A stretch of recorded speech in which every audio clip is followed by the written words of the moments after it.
A Green Kind of Witch, a Blue Moon Beige Witches prequel novella. Written by Sierra Cross. Narrated by Joanna Roddy. 1. Hazel, can't you see you've botched the spell again? Flits of whitish light sparkled in the taupe and slate lacquered vanity mirror as the scents of black opium and Glossier yew stung my nostrils. Beige magic, the kind that ran in my family, always smelled like perfume. During after-school magic lessons, I never knew if my lightheadedness came from nerves or sensory overload. Or both. Sorry, Mother. The resigned disappointment in her voice made my soul curl into a ball, but I didn't want to lose points for attitude as well. I'm sure I can fix whatever I did wrong.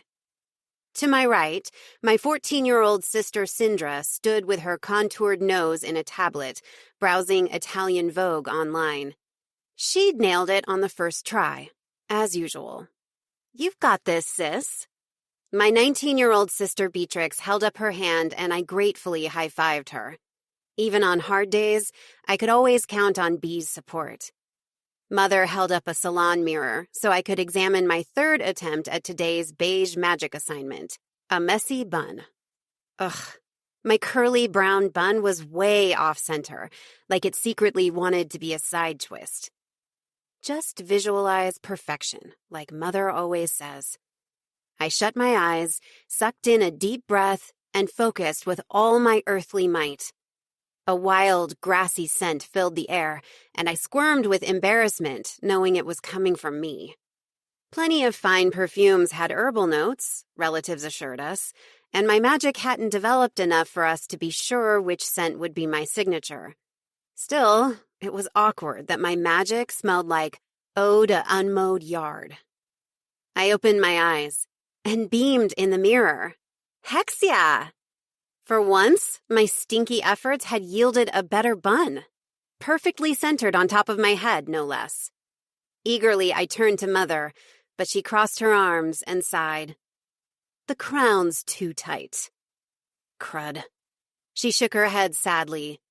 Girls, what else is wrong with Hazel's final attempt? Wait, final? Edges of the bun must be tucked in neatly. Beatrix's recitation was crisp. Tendrils must be distributed in a uniform fashion, Sindra offered, reluctantly looking up from her fashion mag. Perfect, Mother smiled ruefully. Her tendrils fail to demonstrate proper face-framing protocol, like so. Mother snapped her fingers, igniting a spark of light, and her ash-blonde mane was suddenly in a perfect updo. Chanel No. 5 wafted through the bathroom. I'd grown up with the classic scent floating through our house each time Mother refreshed her makeup or plated dinner, and I normally found it comforting. Lately, though, it was also the scent that starred in my anxiety dreams. Dreams where I'd tried to conjure a Dutch braid to match Mother's, but my hair would instead transform into thick green vines. But at the end of the day, isn't it supposed to be messy? I hated my pleading voice, full of equal parts of confusion and desperation. Artfully casual, Mother corrected. Look at Sindra's example. It's flawless. Sindra gave a tiny shrug. Bored or embarrassed by the praise I'd have walked on my knees in the desert to hear. Bee winced in sympathy, but for once, it only made me angry. No matter how hard I tried to hone my magic to honor our family legacy of grace and elegance, at 17, I was already falling behind Sin, a mere freshman. I decided to go on the offensive. Maybe you just don't like how messy buns look with my hair type. Oh, Hazel.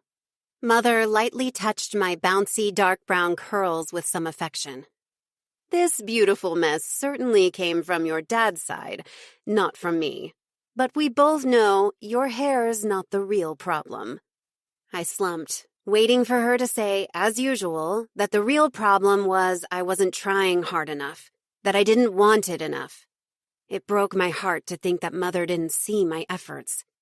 Then again, how could she? when the results were, so far, meh. I could count on one hand the number of times I'd forced my magic to perform as expected, more or less.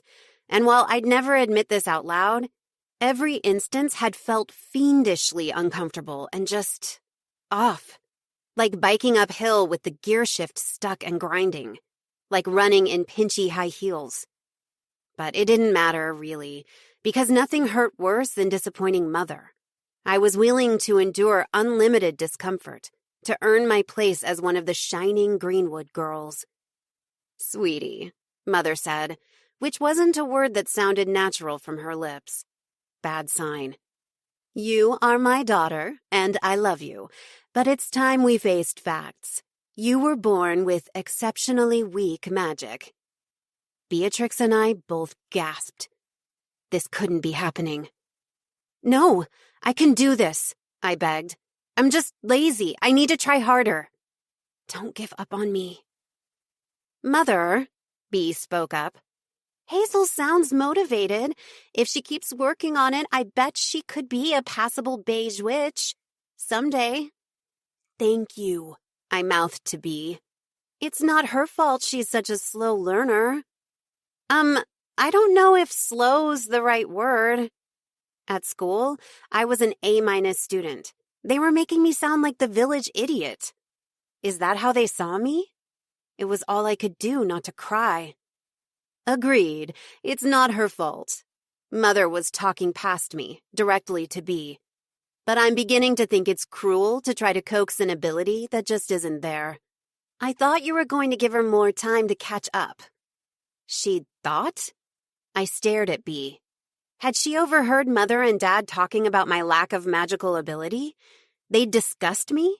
In front of her? The lessons aren't helping, Bee. Mother shook her head. I'm sorry to say it, but Hazel doesn't have our gift. Syndra's eyes nearly popped out of her head.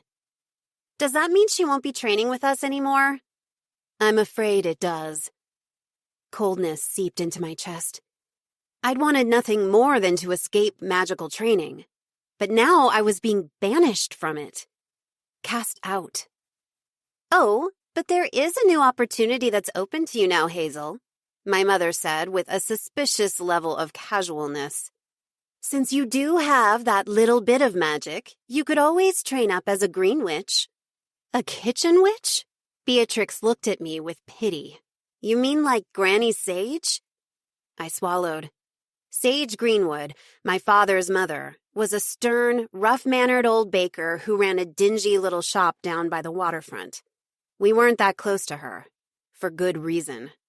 And speaking of your grandmother, my mother purred, as if she was leading up to some hugely cheering news, which, given the subject, seemed absurd.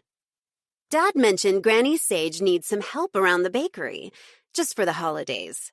What do you say? You love eating pies. Maybe try your hand at baking them. Tears filled my eyes. Rather than ever attain the poise and elegance of my mother and sisters, I was destined to serve pie to everyone in town. A mere kitchen witch. This isn't fair, Syndra burst out, shocking me with her vehemence. Her bejeweled hair tie crashed onto the vanity table as her updo came down, the spell broken. If Hazel's off the hook, I shouldn't have to do these dumb lessons either. Of course that's what she was outraged about.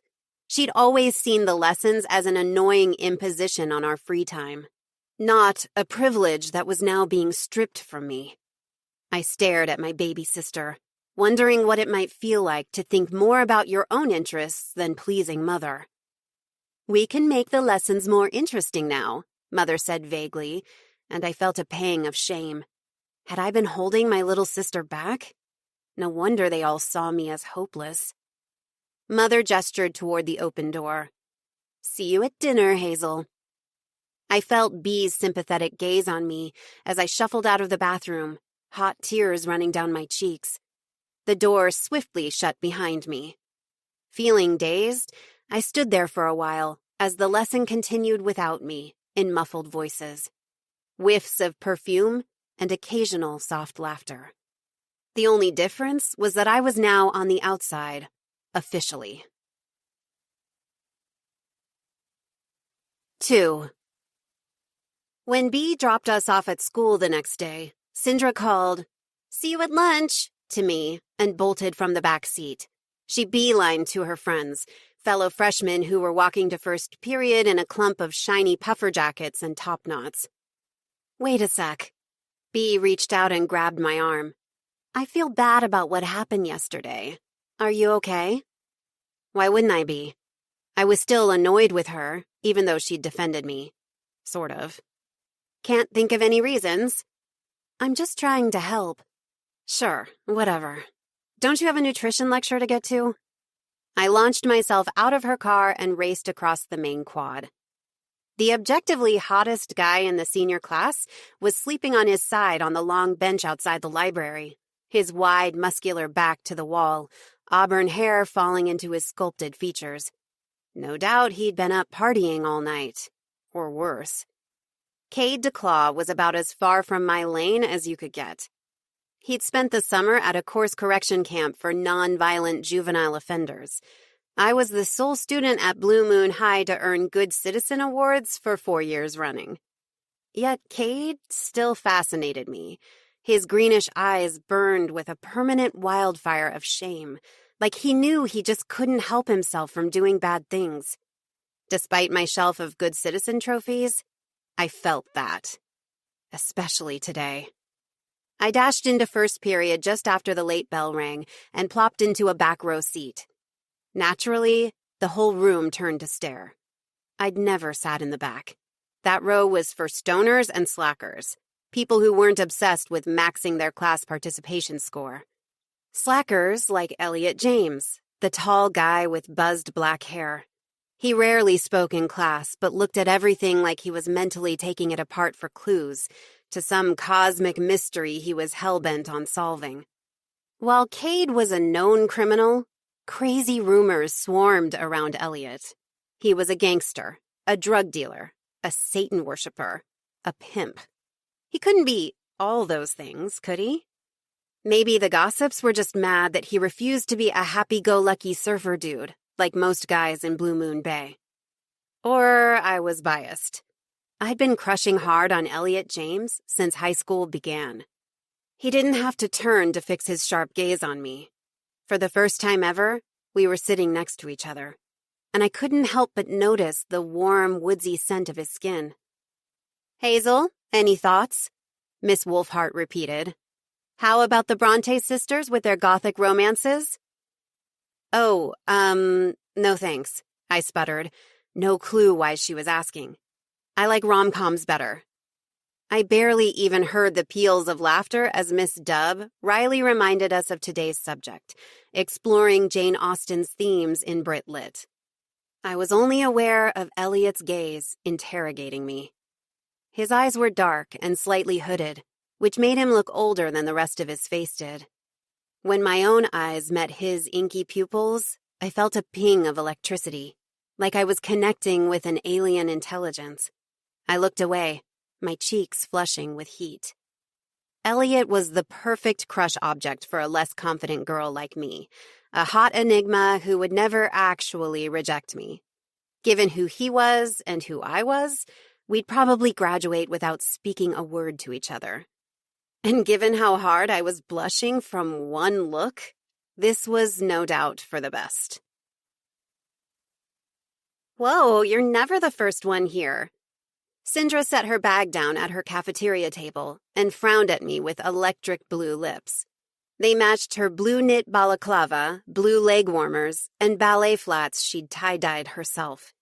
I'd have looked supremely dumb. She looked like a fashion model, and I couldn't help but feel proud of her originality, as well as protective.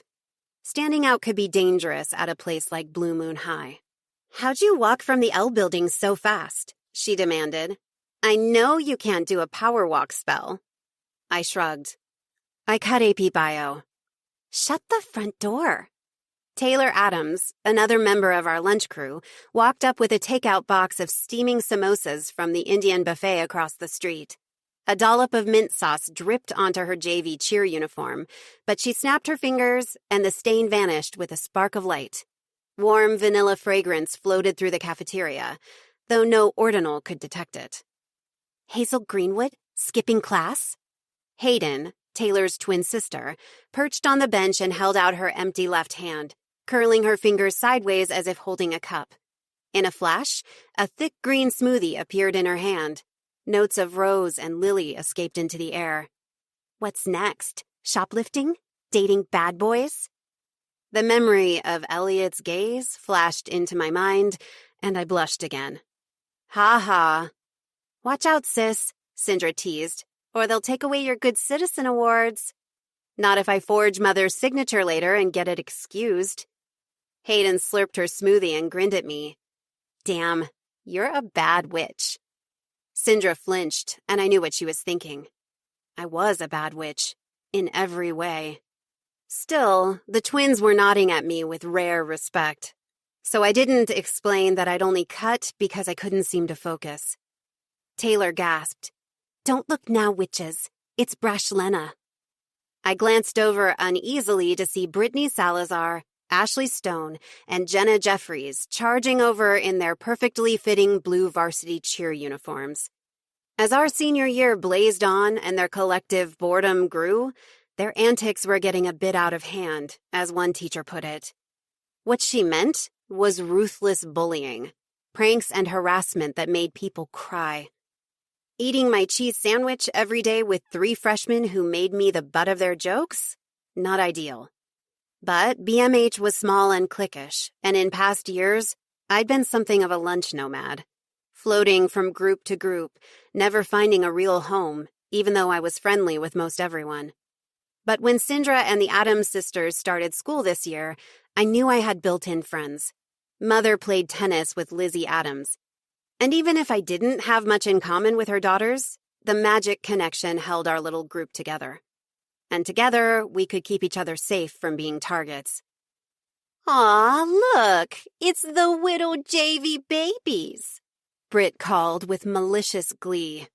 You sure know how to dance, like a couple of drunk elephants. So much for that theory. Hey, at least we show up sober to practice, Hayden shot back. To my surprise, this was the best response ever. All 3 queen bees came unglued, falling all over each other with laughter, presumably at the memory of their own dumb exploits. How was Hayden so plugged into the grapevine? Sindra's eyes met mine. Had to be a gossip spell. Jenna's throwing a huge holiday party this year, Britt said when she'd finally finished laughing herself silly. Y'all better come, unless it's past your bedtimes. Taylor's brows shot up first. Where is it? Jenna groaned. Duh, my house. Freshmen are so dumb.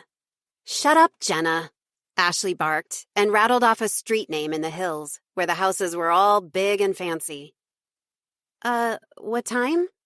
Sindra's shaky voice revealed she was starstruck.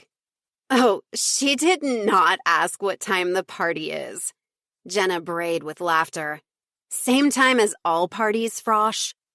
Sin flashed a winning smile. Right, I figured. No, you didn't. Britt stared my little sister down, which made blood pump straight from my heart to my fists. Don't pretend like you've ever been to a real party. 9 p.m., and that's the start time, not the show-up time. Got it, you little infant? Sindra nodded profusely. Britt narrowed her eyes at her balaclava. What is that thing on your head? Now Sin looked petrified. A hat? Just kidding, babe, it's sick. She winked. We could use a fashionista at this boring school. If I see one more pom-pom hat, I'm gonna stab myself. Sindra and the twins were still beaming when Brash Lena stalked out of the cafeteria, but I kind of wanted to throw up.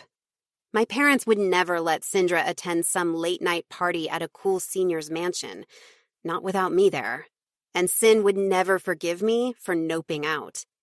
I just had to pray that my beige posse would help me blend in, somehow. Or come party night, this bad witch was going to get eaten alive.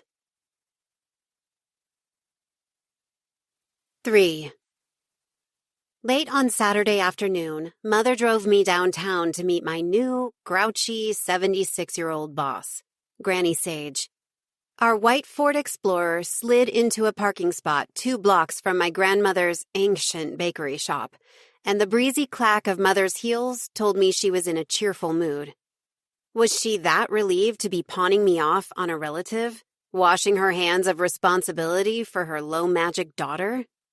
My shoulders slumped, and I had to remind myself of Bee's somewhat convoluted pep talk from earlier that day.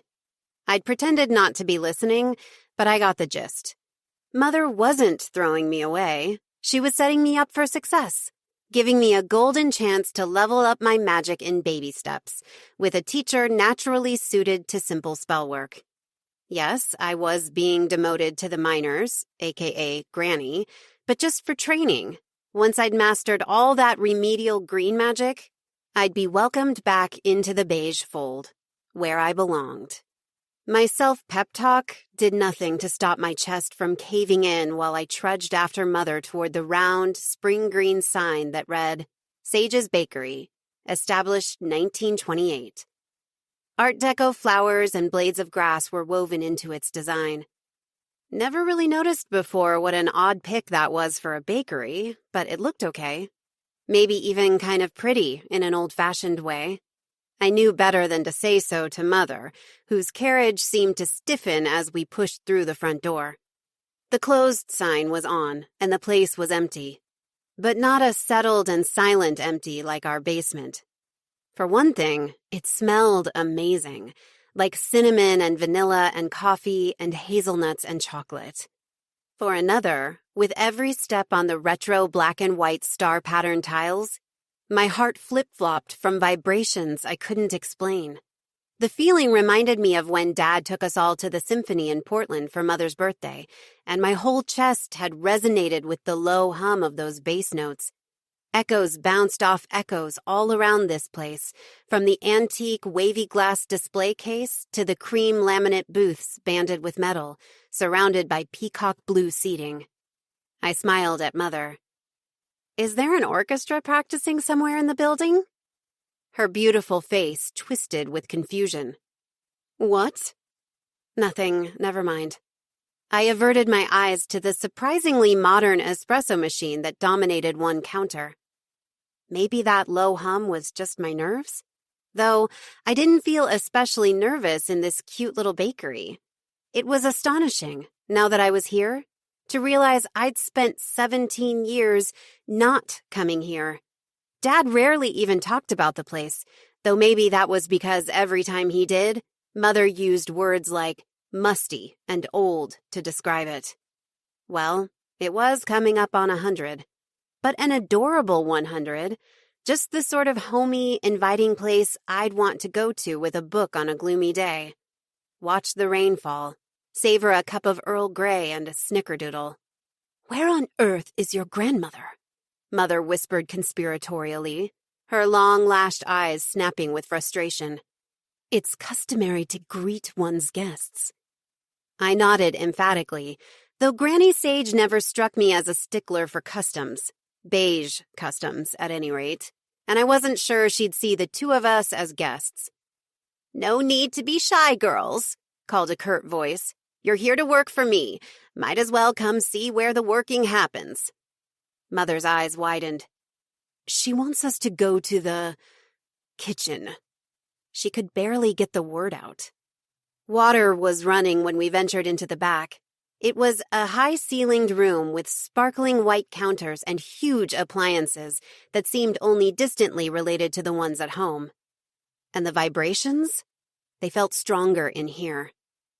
At the gleaming white sink, Granny Sage was washing sticky bits of dough from between her stout fingers.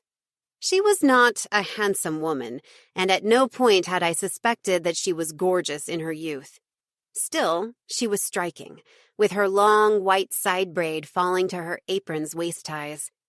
Today's whimsically patterned cotton dress featured silver moons on a navy background.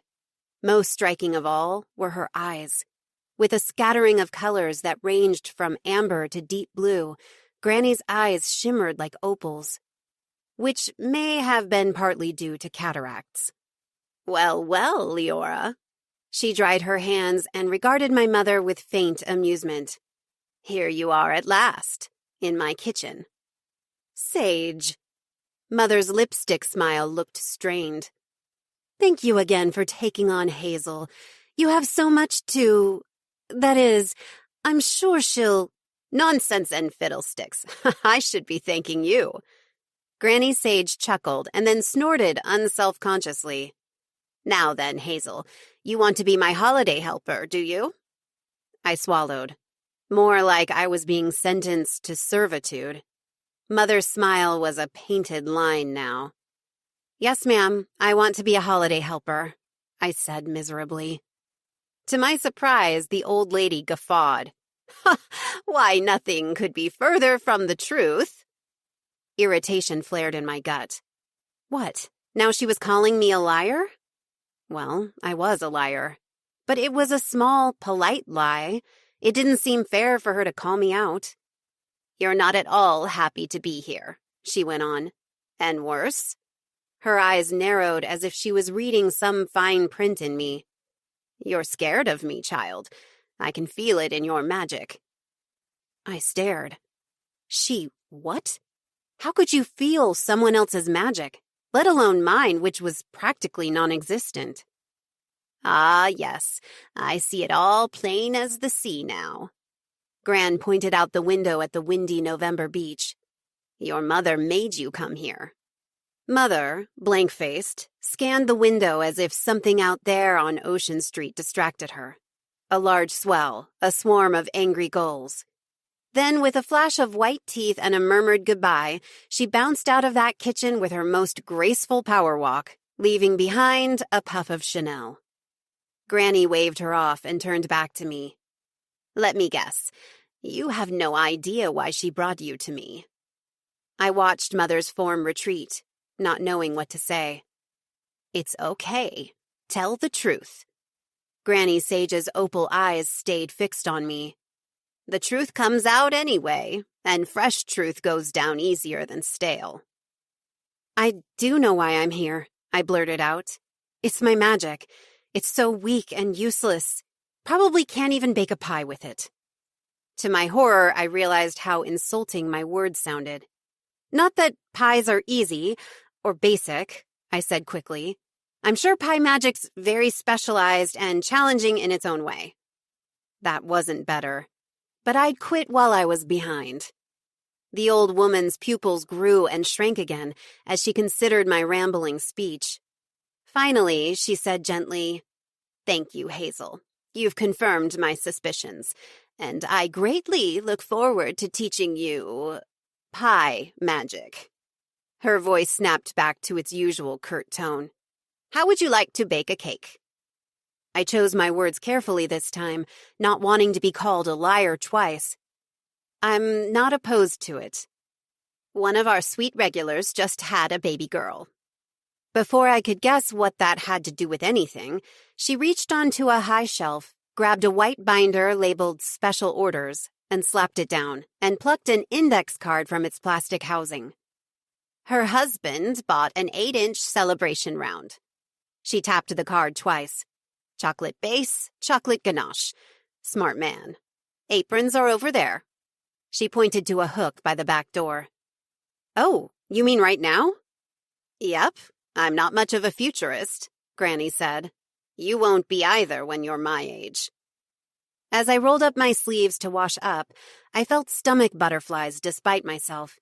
Something about the prospect of cake baking felt exhilarating, maybe because we weren't allowed to have sweets at home. Except for fat-free angel cake on birthdays. Creaming butter into sugar sounded thrilling. So I was perplexed when Granny Sage dashed to her pantry and returned, stooped over, with an apron full of tincture bottles, paste tubes, and jars of dried herbs, hand-labeled in spidery cursive. "Whoa, what's all that stuff?" None of it looked appetizing. "Herbs, of course," she snapped. She opened a recipe binder, pulled a yellowed index card from its protective plastic sheath, and handed it to me. "Here you go. Rich cake for blessing a new life. I squinted at the card. It wasn't a recipe at all. It's just a poem. Not a very good poem either, I concluded after a skim. But it too was handwritten, so I said nothing. Granny was already mixing herbs into a large glass pot of water on the stove. When she stirred with a long wooden spoon, I felt those same musical vibrations in my chest. They had to be coming from her. The potion boiled into a bright green slurry that smelled as earthy as my magic. Okay, but what about flour and eggs and sugar? I was starting to feel panicky. What were we doing here? What about chocolate? She waved her hand. Don't worry, Hazel. I've made 1 or 2 cakes before. Ready to read that poem aloud? Gulp. Me? You mean now, right? Well, no. First you'll have to stick your hand in the cauldron. She was joking. Wasn't she? It's boiling. Oh, trust me, it won't hurt you. The green magic will recognize. Never mind. She snapped her fingers. Miles may I roam, there's no place like home. I stared. She'd vanished into thin air, leaving me alone in the kitchen. Granny? I yelled at the space where she'd stood, thinking this green magic stuff wasn't completely lame if it could make an entire witch disappear. And then reappear. Because 3 seconds later, she was back, clutching a large black purse with an old-fashioned kiss-lock clasp. She fished out a $100 bill and set it on the counter. Something tells me you have good reasons not to trust easily, she said solemnly. I'm going to have to earn your trust, and it will take time. I shifted uncomfortably. Was she referring to the distance between her and our family? An awkward subject, but thankfully she moved past it. So for now, I'll give you $100 if you dare put so much as your fingernail into that water. Seriously? We didn't get allowances at home. Mother always said she'd buy us whatever we wanted, but I'd never held a $100 bill or made a big purchase by myself. I took a deep breath and dipped just the tip of my index finger into the steam. I winced in anticipation. But she was right. It didn't hurt. The hot green water felt like a silky bath. I let my hand sink down into it. My vision went wonky. The air in the entire kitchen seemed to ripple like a liquid, as if I'd plunged my head under the surface of a roiling mint sea. As if I was seeing the magical vibrations, not just feeling them. The ripple echoed outward, then faded away, leaving everything in the room shinier in its wake. Filtered through that glittery green, the bakery walls seemed to breathe and glow, sprouting ethereal vines along their baseboards. Delicate neon grasses grew from the black and white tiles. If the bakery was cute before, it was heart-stoppingly beautiful now. In awe, I whispered, "What is all this?" "Green magic, what else?" She grinned. "Not what you expected." Man, I wish Bee and Sindra could see this. I watched, transfixed, as pearlescent green vines twisted their way up the walls, covering the brick and the espresso menu. And Mother, she loves beautiful things. Well, beauty is in the eye of the beholder, Granny said mildly. Keep your hand in the pot, but don't forget to take your $100. Oh, thanks. With my left hand, I folded the crisp bill and tucked it into the zippered pocket of my sweatshirt. What's that vanishing spell you did to get your purse? Oh, I just teleported home. I must have been gaping because she added, Pretty advanced spell, but this one's only intermediate. She clapped her hands. To a witch's carpal tunnels, endless stirring is traumatic. Make the mundane motions breezy. Cake is easy, automatic. The moment she stopped her recitation, one of the swirling green wall vines looped its growing edge around a cabinet's handle. The door flew open and mixing bowls of all sizes launched themselves onto the countertop. Another vine curled its edges around the fridge door to free a carton of eggs and butter. A third vine pulled open a flatware drawer. Metal measuring cups and spoons lurched toward the counter with a clanking rhythm. Meanwhile, dry ingredients were sailing over from the pantry to meet them. I stared as a sack of flour gently poured itself into measuring cups. "Hazel, you look like you've never seen magic before," Granny chided with a laugh. She held the index card with a poem up to my face. "Now keep your right hand in the pot as you read aloud. Don't forget to think about the little baby and its mother." I couldn't help it. I rolled my eyes. "How am I supposed to think about two people I don't even know?" She raised her white eyebrows. "You've never seen a baby before?" "Of course I have, but think of a baby and its mother. They're all the same." "No, they're not. For the purpose of this blessing. Just life, starting afresh." Her voice seemed to slow and become hypnotic, almost musical. "Happens every day, and we, the community, witness and bless them." Her calm was contagious, and as she spoke, the wall vines curved to form a silhouette of mother and child, the mother's hair, thick and green, surrounding her little one. Something about it felt sacred. I found myself reading the weird recipe card aloud in a reverent tone. "Bless this baby. Hold this child. In your arms with love so wild. It's a wisdom worn and old.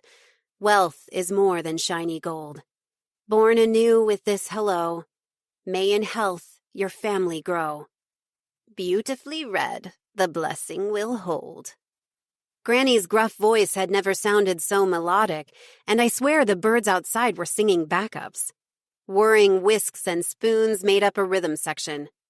By the time the cake pans were full, ethereal grass had blanketed the floor, and twinkling dandelions were blooming over it, lighting to life one by one like tiny stars. Never had I been so entranced. "How are you doing that part, the flowers?" I asked eagerly. "You're doing it, Hazel." I laughed. "Yeah, right. Can't you feel it?" She touched her fingers to her heart. "You're a powerful witch." This time, instead of laughing, I felt angry. Why was she saying that? No one ever said that about me. I was a bad witch. Couldn't even make a messy bun. Why'd she touch her heart like that? Can't you feel it? The vibration. What if it was coming from me? What if... No. But maybe? Tears filled my eyes. What if this is what my magic felt like, when it didn't hurt? "Is this real?" I demanded. "Yes, Hazel dear. You're a green witch." Gran smiled and leaned with her soft, heavy arms across the counter. "Would you like to see how far your gift can go?" 4. 4 weeks later, I was proudly carrying a tray of cardamom vanilla cupcakes I'd frosted in pastel shades to the display case, when Sindra and the Addams twins barged into Sage's bakery. Actually, it was the twins who dragged Sindra in. They'd been threatening to visit, ever since I mentioned my after-school job one day at lunch, but I was sort of hoping they'd forget to. "Holy hexes! What is this insanity?" said Hayden, who, to my knowledge, ate only berries, nuts, and sprouted grains. She eyed the cake slices like they were some kind of porn. Meanwhile, Taylor was gaping at the tower of Nanaimo bars Granny and I had made this morning. We'd charmed them with a spell that made people's cardio workouts twice as pleasant. Sin looked like she wanted the floor to swallow her up. I immediately caught her vibe, my stomach sinking with dread. Hayden looked up at me. "I'd like to order 7 pastries." "What the what?" "Me too." Taylor dug her wallet out of her crossbody bag. "I'll take a butterscotch blondie, a maple bear claw, twice-baked almond croissant, squash bread, vanilla cake pop, triple chocolate chunk cookie." I packed their selections into sage green bakery boxes, thinking for the first time that maybe this is why Mother didn't give us an allowance. As I rang up Hayden's order, Taylor asked, "What are you getting, Sin?" My sister gave a small shrug. Not hungry." I fought the urge to hand her a free cupcake. Gran was in the back whipping up caprese sandwiches for the lunch rush, and I knew she didn't approve of full-size freebies. Felt they devalued her product. "I can cut up one of these cupcakes to make a sample," I suggested. "That way you can at least try it." She gave me a grateful look. I was glad to see she looked calmer, now that it was clear no one thought the bakery sucked. "Hazel, did you make those cupcakes?" Tay sounded impressed. "That's what I do here." I felt smug for once.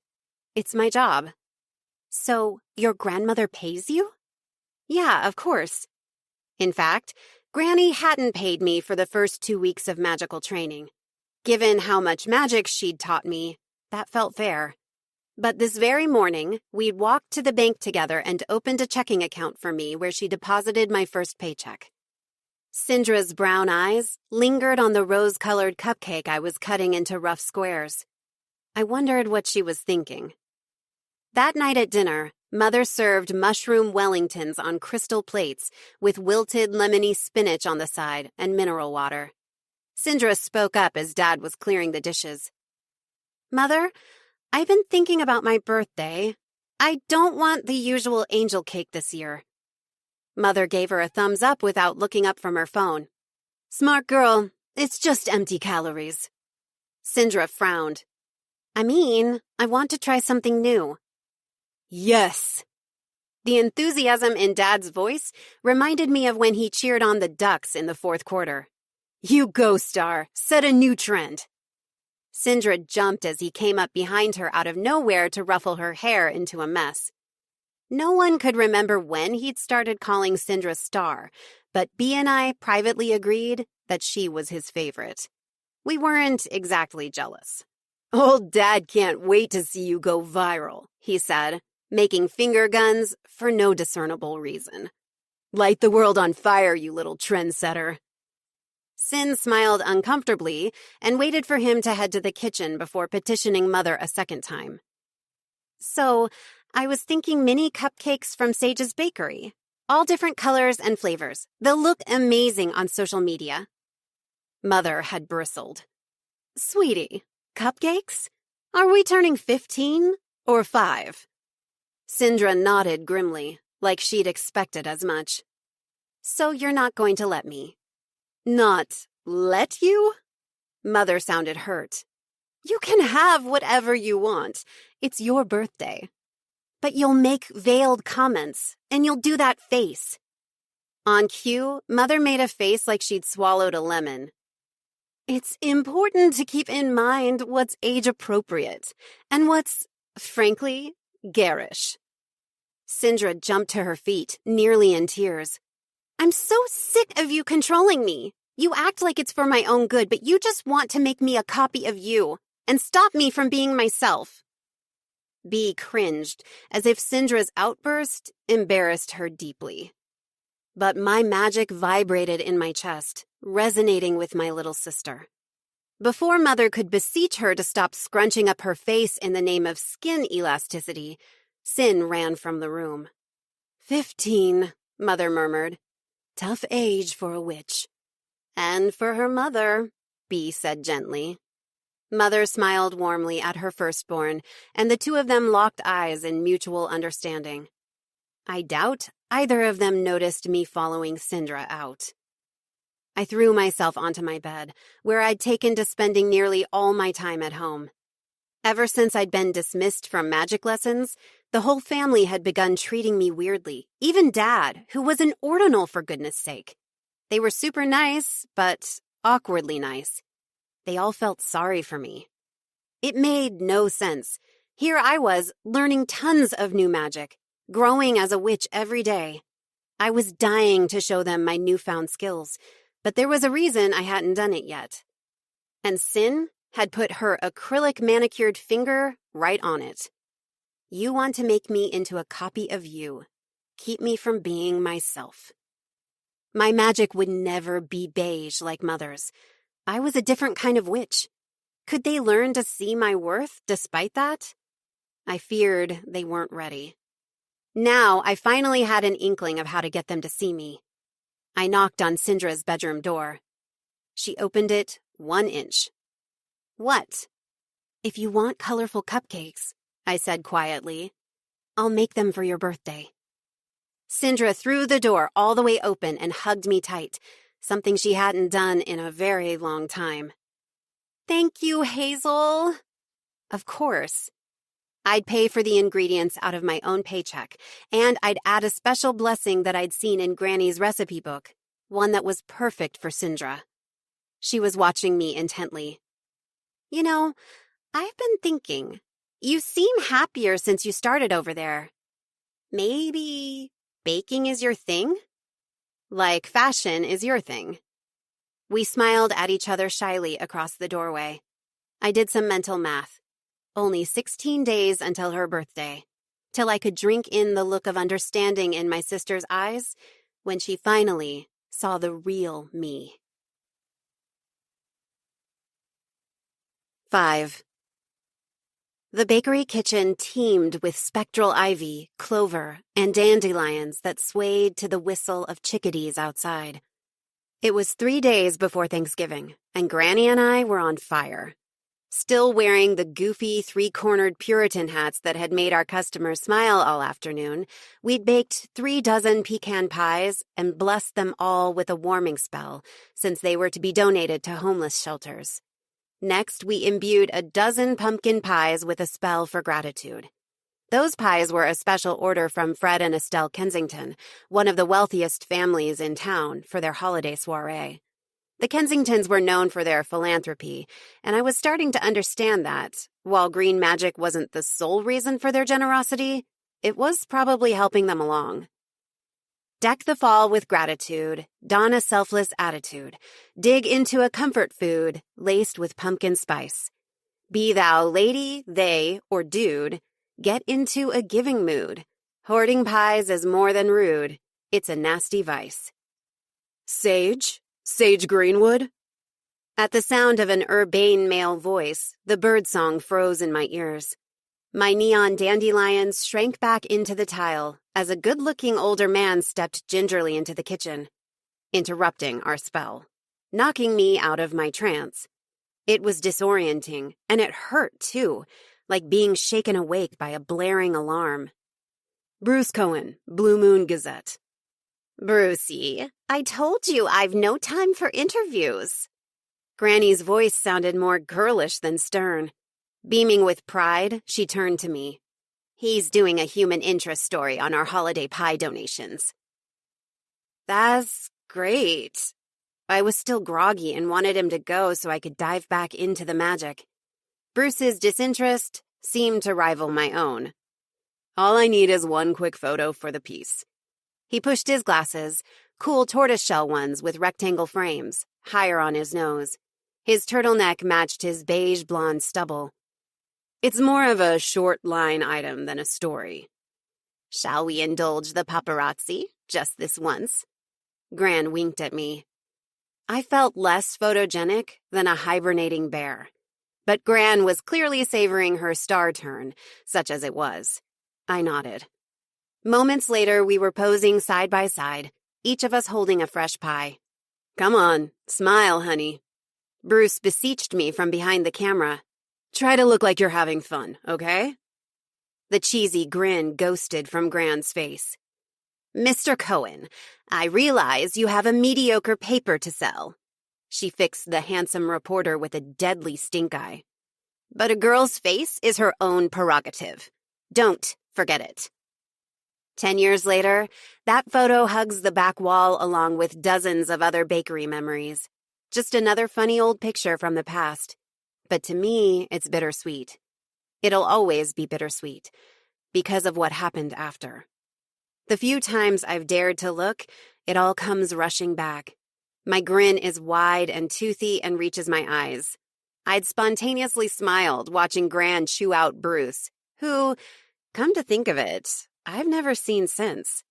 Maybe he packed his bags and left Blue Moon Bay forever thanks to Gran's epic scolding. Maybe he melted in the parking lot because she burned him so bad. I was starting to understand that Gran was powerful, not just because of her magic, but because she didn't fear what others thought. She spoke her truth and let the chips fall where they may. That was one gift I surely hadn't inherited. I cared so much what people thought, my heart was like a ticking time bomb. In retrospect, it's good I didn't realize the timer was about to go off. 6. That Sunday was Syndra's birthday, and according to family tradition, we celebrated it at home around the dining room table. After a brunch of elegantly plated artichoke frittatas, Mother kicked off the gifting with an ecru cashmere sweater. I'd always admired Mother's refined taste, but now I found myself annoyed on Syndra's behalf. This gift was the opposite of her style, as Mother very well knew. Dad gave her princess-cut diamond stud earrings and a rambling birthday speech about how his star would change the world. B had knitted our sister a cream-colored beanie with a pom-pom, the kind that was everywhere you looked at Blue Moon High, and that supposedly made Britt Salazar want to stab herself. Luckily, or not, Brash Lena wasn't at the table with us. Hayden and Taylor Adams were, though, and Syndra squealed when she unwrapped their joint gift, a stack of glossy fashion magazines from all over the world. She wasted no time digging into the spreads in a Chinese magazine and drooling over high-collared satin dresses and jeweled hair combs. By comparison, her thanks for the previous gifts had been half-hearted, and it was easy to see why. None of those generic gifts even considered her. It was more proof that our family had work to do. But I had a feeling that Syndra and I were about to lead the way. I also felt nervous, but that was to be expected. I had a key to the bakery now, and I'd been preparing all day, mixing my pot of herbs and chanting, then baking and frosting the cupcakes while deep in my green magic trance.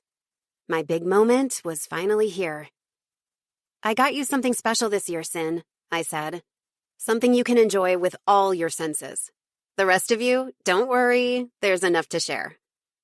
B and Dad both turned to Mother with twin expressions of surprise, as if to say, "Did you know about this?" No fan of surprises, Mother pursed her lips. But Syndra and the twins grinned at me. They knew cupcakes were involved. First things first. "Table clutter is a blight. Clear these dishes from my sight." I clapped, and the breakfast plates hoisted themselves from the table en masse and sailed past my staring family at chest height, through the doorway toward the kitchen. "Well, that's a handy trick." Mother was dryly amused. "Did Granny teach you that little ditty?" "Guess you'll be the one clearing dinner from now on, Hazel," Dad joked, but he looked a bit unnerved. It made me wonder if Granny had never bothered to show him green magic. I made a note to ask her about it. "Wait till you see what's next." I clapped again. There's no delight like candlelight. The dining room sconces went dark. Into the dim room floated a tray of candle-lit cupcakes. "What on earth?" Mother gave me a look. "You brought a calorie bomb into this house?" "Hazel, you're the best!" Syndra squealed, and I felt warmth spreading through me. "I have a feeling Granny had something to do with this," B said to Mother in a conciliatory tone. "Hazel's not a rebel. She's being influenced over at that bakery." "Oh, well." Dad looked uncomfortable at the discussion of his mother. "What's done is done. We might as well try the cup—" "I'm not done." Could they hear the frustration in my voice? Did I care? "You sent me off to learn green magic, Mother, and I did. Look at what I can do." I closed my eyes and concentrated on coaxing a spark of magic into being. It took a moment because my anger got in the way. But soon, fluffy, ethereal grasses blanketed the polished hardwood. Dandelions blinked into being. From the wainscoting bloomed rope-like vines, which spelled out, "Happy birthday, Syndra," in shimmering green script. Satisfied, I nodded to a flaming blue cupcake. It dived from the tray, onto a dessert plate that had just appeared in front of Syndra. As I magically served a cake to each of my family members, I tuned into the singing of the birds outside, imbuing it with my heartfelt celebration of Syndra, until the robins and warblers were tweeting happy birthday. Exhausted but triumphant, I looked up at my audience. There were wide eyes, slack jaws, and dead silence. Except for Hayden, who hauled herself to her feet and squeaked, "That was amazeballs." Then, without warning, Sindra burst into tears. Covering her face with her hands, she sobbed as if in agony. "Sin, what's wrong?" I wanted to put my arms around her, but Taylor got there first. My sister sobbed while Taylor patted her back, then broke away. Turning to me, Sin spat one word. "You!" What? I stepped back as if she'd slapped me. What did I do wrong? Hayden, who just squealed and applauded, looked mortified. It's my birthday." Sin shook her head, trying to compose herself to go on. "You made it all about you." With that, she stormed out, with both Addams twins on her heels. My stomach sank. I had been desperate to prove myself. Did I overdo things? Steal the spotlight on Sindra's birthday? Dad played with his sustainable cloth napkin. Tense silences, I knew from experience, weren't something he could tolerate. He cleared his throat. "So, can I ask, what was all that weird stuff on the walls?" "Magic, Dad," I said as patiently as I could. "Well, kitchen magic," Mother corrected, an odd look on her face. "It's more of a parlor trick." All the frustration I felt at my gift's poor reception turned to rage at her. "Why would you say that?" I shot back. "I'd never call what you do hair magic." I'd never talked back to Mother like that. Looking taken aback, she folded her arms across her chest and exhaled a humph. "Well, you certainly made a spectacle of yourself with it." "No, I proved to you what a green witch can do." I turned to Bee for support, but what I saw in her eyes wasn't sympathy for once. More like she was struggling to be diplomatic. "You did kind of make it into a whole big show," she said, cringing. "I mean, it was so thoughtful and well done, but also like, I don't know, like you wanted attention?" I marched down the hall to Sindra's room. As I was about to knock on the door, it opened to my surprise, and my sister stood in the doorway flanked by the twins, wearing jackets and hats. "I'm sorry. I was going to fix this here and now. I didn't mean to be a show-off. I've just been learning a lot of magic. I wanted to share it with you." "Share what? That you're the special one?"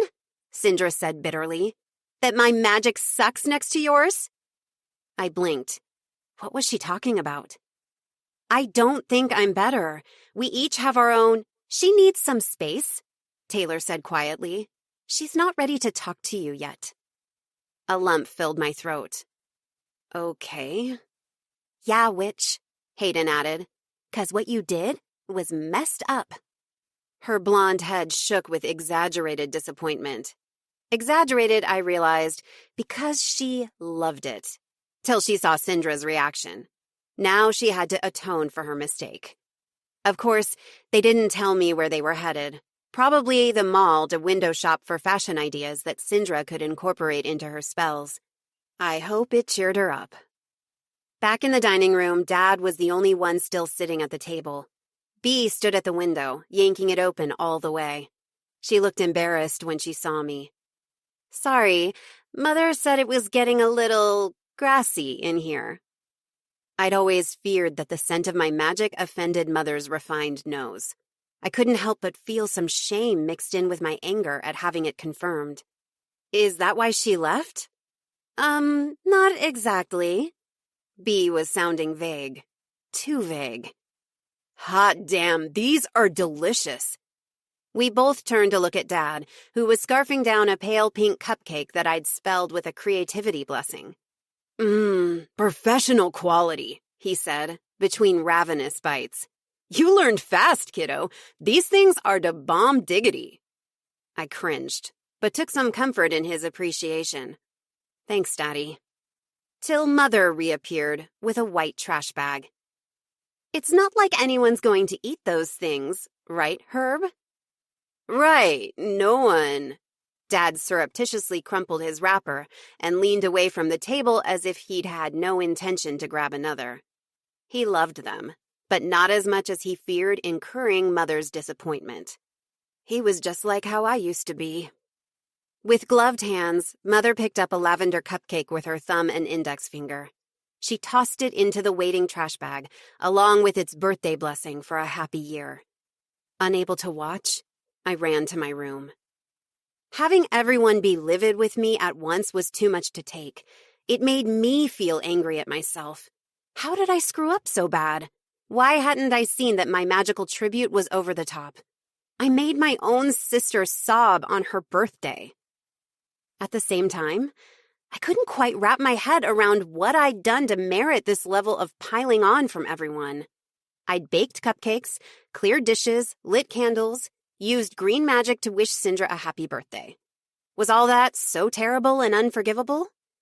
Maybe I was showing off a little, but was it any different from Bee showing off her knitting skills, or Mother her good taste, or Dad, I don't know, his ability to afford diamonds? Didn't all gift-giving involve showing off? Why was mine worse? But no one wanted to talk to me. I longed to escape into sleep, but it was only noon, and I was too amped to focus on the beginner sleep spell in one of the grimoires Granny loaned me. So instead, I opened the tin of magical breath mints she'd gifted me last week as a special bonus. I wanted to gauge your maturity level before I gave you your first pack of these, she'd said sternly. They can be loads of fun, but don't go getting into trouble. Fun.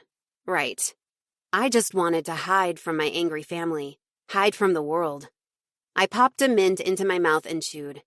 It tasted like your basic Tic Tac, but when I swallowed it, the image in my dresser mirror disappeared. Good. Even I didn't want to look at myself right now. I was invisible, and maybe I deserved to be. 7. When I woke up at 6 the next morning, I knew it hadn't been a bad dream. My mother, sisters, and friends really had witnessed the power of my green magic, and rather than being impressed, they were all mad. Hex my life, I said into the mirror. My image reappeared, just as Gran said it would upon the first words I spoke aloud. Instantly, I missed being invisible and reached for another mint. But something told me not to waste them.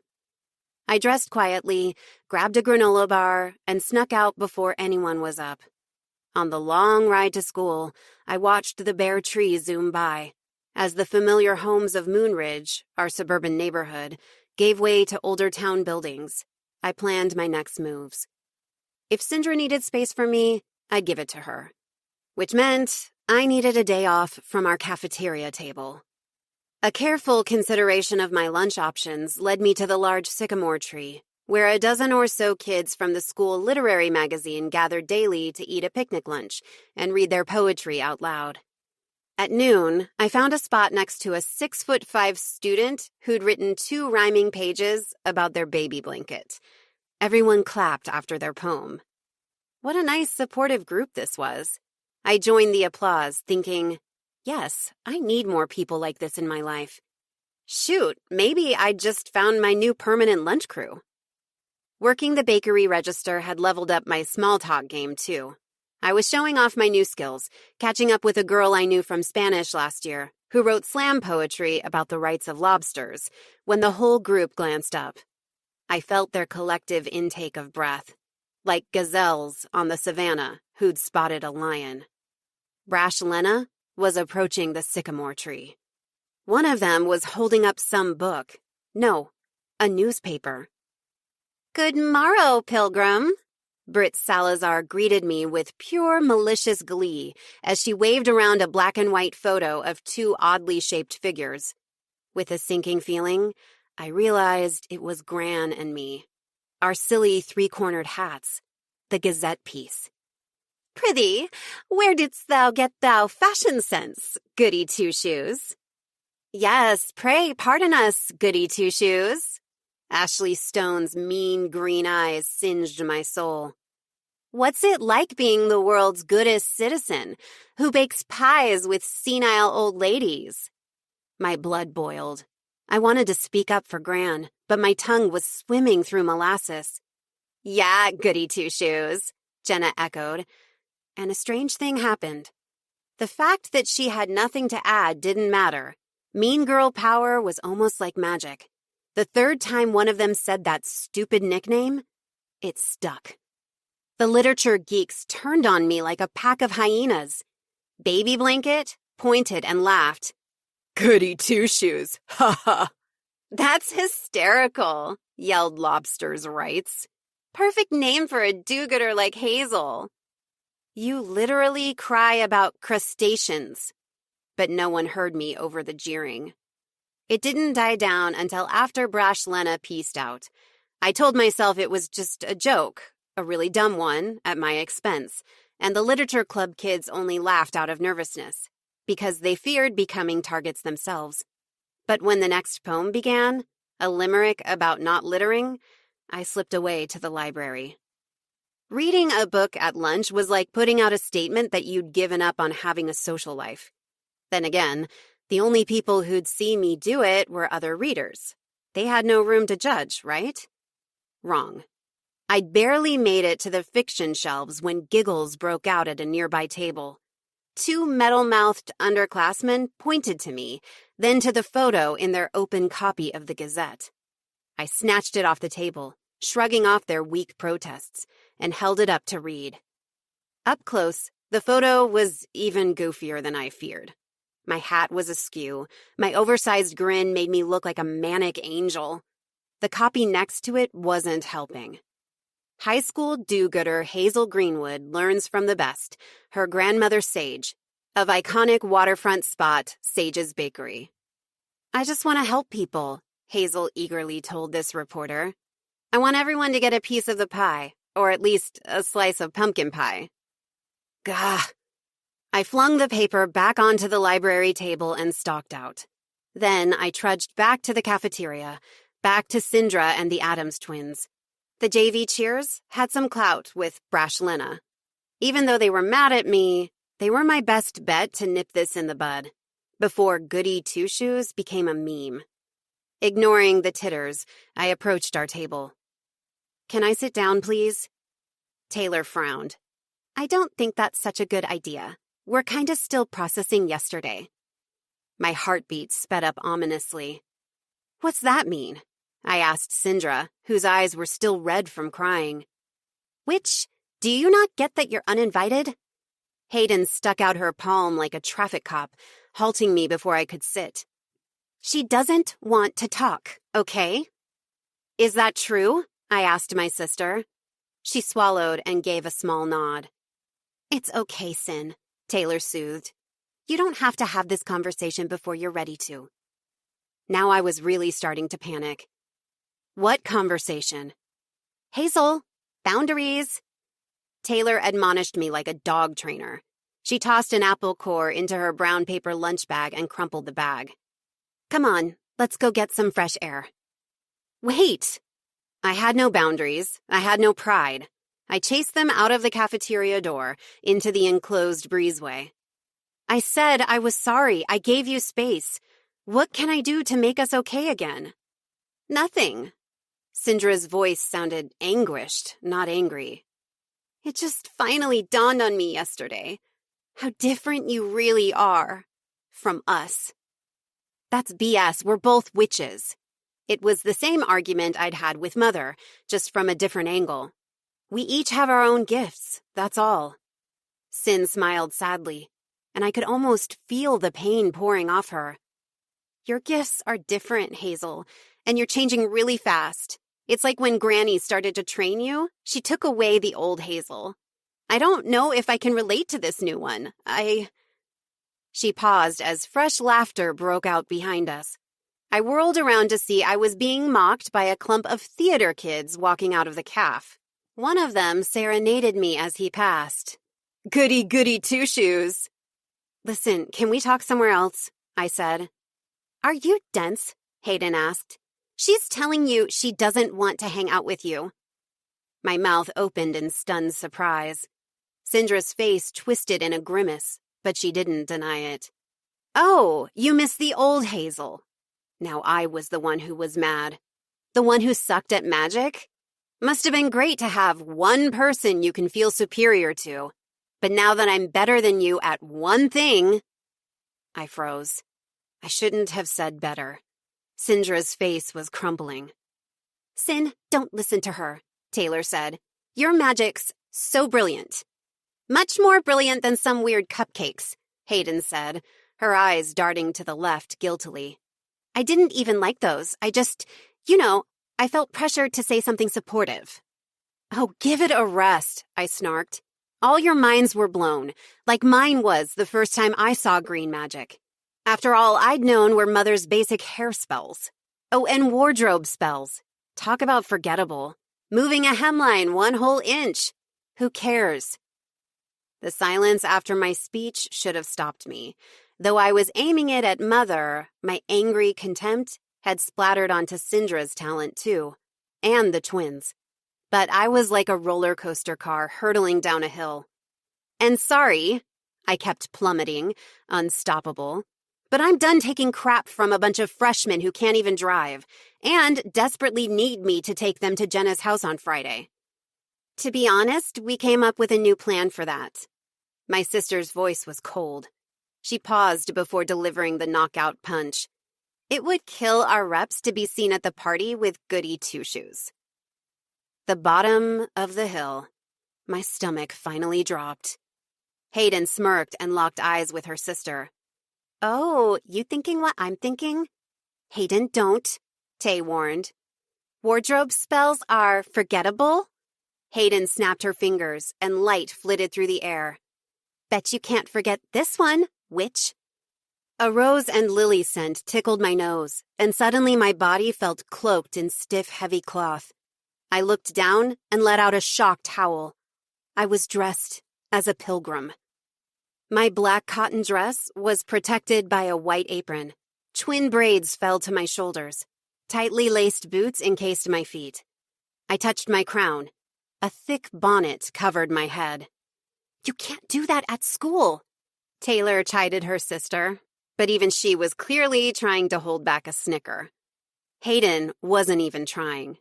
"Can't you just fix it?" she asked in a fake, innocent voice. "With your powerful green magic?" And the terrible thing was, I couldn't fix it. The spells Gran taught me were kitchen spells. None involved looking in a mirror. Was there no way to undo the damage done by a beige witch? The glint of cold satisfaction in Syndra's eyes was all I could see. Reeling, I fled the breezeway. Or tried to, but immediately tripped over one of my boots, snapping its heel. I hitched up my skirts and hobbled toward the exit, but because I was disoriented, I ran the wrong way, back through the cafeteria. As I dashed past half the school dressed as a literal Puritan, every table stopped to stare. They called out my absurd new nickname like it was the new school catchphrase. Then, they began to chant it. Rather than protecting me from bullies, my so-called friends had set me up to be an even bigger punchline. In the nearest girls' bathroom, I locked myself in a stall and trembled with an ugly mix of anger and disbelief. How could Hayden use her magic against me like that? And Taylor was acting like I'm the bad guy? And Syndra, my own sister, just dumped me. Rolling back around to Hayden, what the hell did her spell do exactly? Like, did the clothes I wore to school simply evaporate? Those were my favorite jeans. But I had far more pressing issues. My right boot, the one whose heel snapped, appeared to be disintegrating. Before my eyes, a hole grew in the top of the foot, revealing the modern, fuzzy pink sock I put on this morning. Hayden's spell was sophisticated, but flimsy too. How long until the rest of this magicked pilgrim costume faded into thin air? There were some things no rep could live down. I had to get home as quickly as possible, preferably without being seen. My hands still shaking, I opened Granny's tin of mints. Pilgrim Hazel poofed from the graffitied mirror. I opened the door a crack. Coast was clear. Creeping through crowded halls in the middle of lunch, trying not to bump into anyone, proved impossible. Navigating a corner, I crashed into a nerdy underclassman, knocking his books out of his hands. Then I backed into a slide projector that my biology teacher was wheeling ahead of her on a dolly, throwing them both off course. After that, I hugged the wall whenever it was safe to do so, and zigzagged in a panicked dance of dodging bodies when it wasn't. The L building was furthest from the center of campus. From there, feeling some relief, I started down the winding concrete path toward Juniper Ave, where I could catch a bus home. The prospect of home dulled my relief considerably. Sindra hadn't been the only one who seemed to like me better when I was bad at magic. She'd been my last hope for an ally in the family. Now what did I have? Half of B? Dad, but only when Mother wasn't in the room? Maybe I should run away, move into Granny's sewing room. She did have a sewing room, didn't she? A handful of times when I was a kid, we'd visited her cozy, one-level house in an older neighborhood. I remembered pretty teacups on white doilies, pale blue rockers facing the ocean view bay window, baskets of seashells on display, and the smell of rosemary blooming in pots on the windowsill. I'd be in heaven. Once I passed the edge of campus, the path I was walking bordered the Corvid Woods and was sparsely traveled. But Blue Moon Bay was an extremely safe town. Being alone at the mouth of these woods didn't spook me. Here, the winter trees weren't bare. Live oaks and giant conifers surrounded me, the reddish dirt thickly blanketed with decomposing needles. The concrete ended, and my invisible feet left boot prints in the hard-packed dirt. It smelled familiar in this quiet place, almost like the scent of my magic. Maybe that was why I found it calming, comforting. Till I tripped on a pine cone and went flying. Landing on my knees in the mud, I cursed out loud.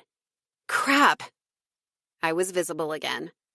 And, just as I'd feared, my pilgrim dress sported tiny holes in the sleeves and around the collar. The magical fabric couldn't take any damage. As for my right boot, it was Swiss cheese. I cursed again, louder. Since no one could hear me, I put in some fancy word combos I'd never used before in my life. Are you a time traveler? At the sound of a low, somewhat monotone female voice, I glanced up to see a red-headed girl my age, sitting in the lowest branch of a live oak, a library book in her lap. I rolled my eyes. We weren't even on school property anymore, and I was still getting mocked. How far had this dumb nickname spread already? No, I'm not a time traveler, I snapped, deciding I was going to own this. I'm Goody freakin' Two-Shoes. The girl raised one eyebrow. She looked familiar, but I couldn't quite place her. So, you lost a bet? No! Ugh. Haven't you heard the... I trailed off. If she hadn't heard the joke about me, I wasn't going to be the one to tell her. Yes, I lost a bet. I get it. My brother and I make bets with each other all the time.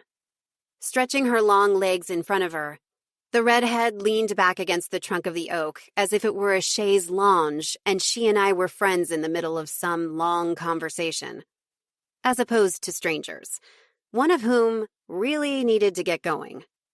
Like just today, she went on, I bet him one of those 3 idiot cheerleaders would get suspended by next Friday. Okay, that got my attention, and I didn't have to ask who she meant. But she was way off base. Even teachers gave brash Lena a wide berth, ever since they made one cry last year. That's a bold bet.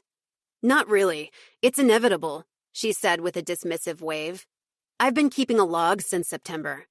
Their rule-breaking rate was increasing geometrically. Now, it's increasing exponentially. So, you keep a log? That was the last thing I'd understood. Tracking the cheerleaders? Exactly. I assign a numerical value to each stupid or awful thing they do. Her speech sped up excitedly. You know, bullying, getting drunk at school, and so on. I know what you're thinking, and you're right, it's not scientific, since I'm hardly an objective observer. What I'd been thinking was that I was struggling to keep my sense of balance in this conversation. This girl sounded not crazy, exactly, but weird. Intensely weird. An adorable chipmunk crept along the ground in front of me, grabbed an acorn, and stuffed it in her cheeks. I could see the appeal of hanging out here in the woods, but the stupid holes in my dress were getting bigger. Well, I should probably So if I win? She cut me off. Talking to this girl was like stepping in quicksand. I needed to go home, but she had no off-ramps. I mean, when I win the bet? She rubbed her hands together, gleeful. Cade has to make me one of his extra special double mochas every day till we graduate. Now I could place her.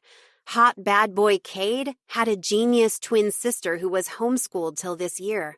We shared no classes, but I'd seen her sprinting across the quad with her headphones on, hoodie up. Given that she was good-looking and athletic, and her brother was a legend, I'd have thought she'd soar to instant popularity.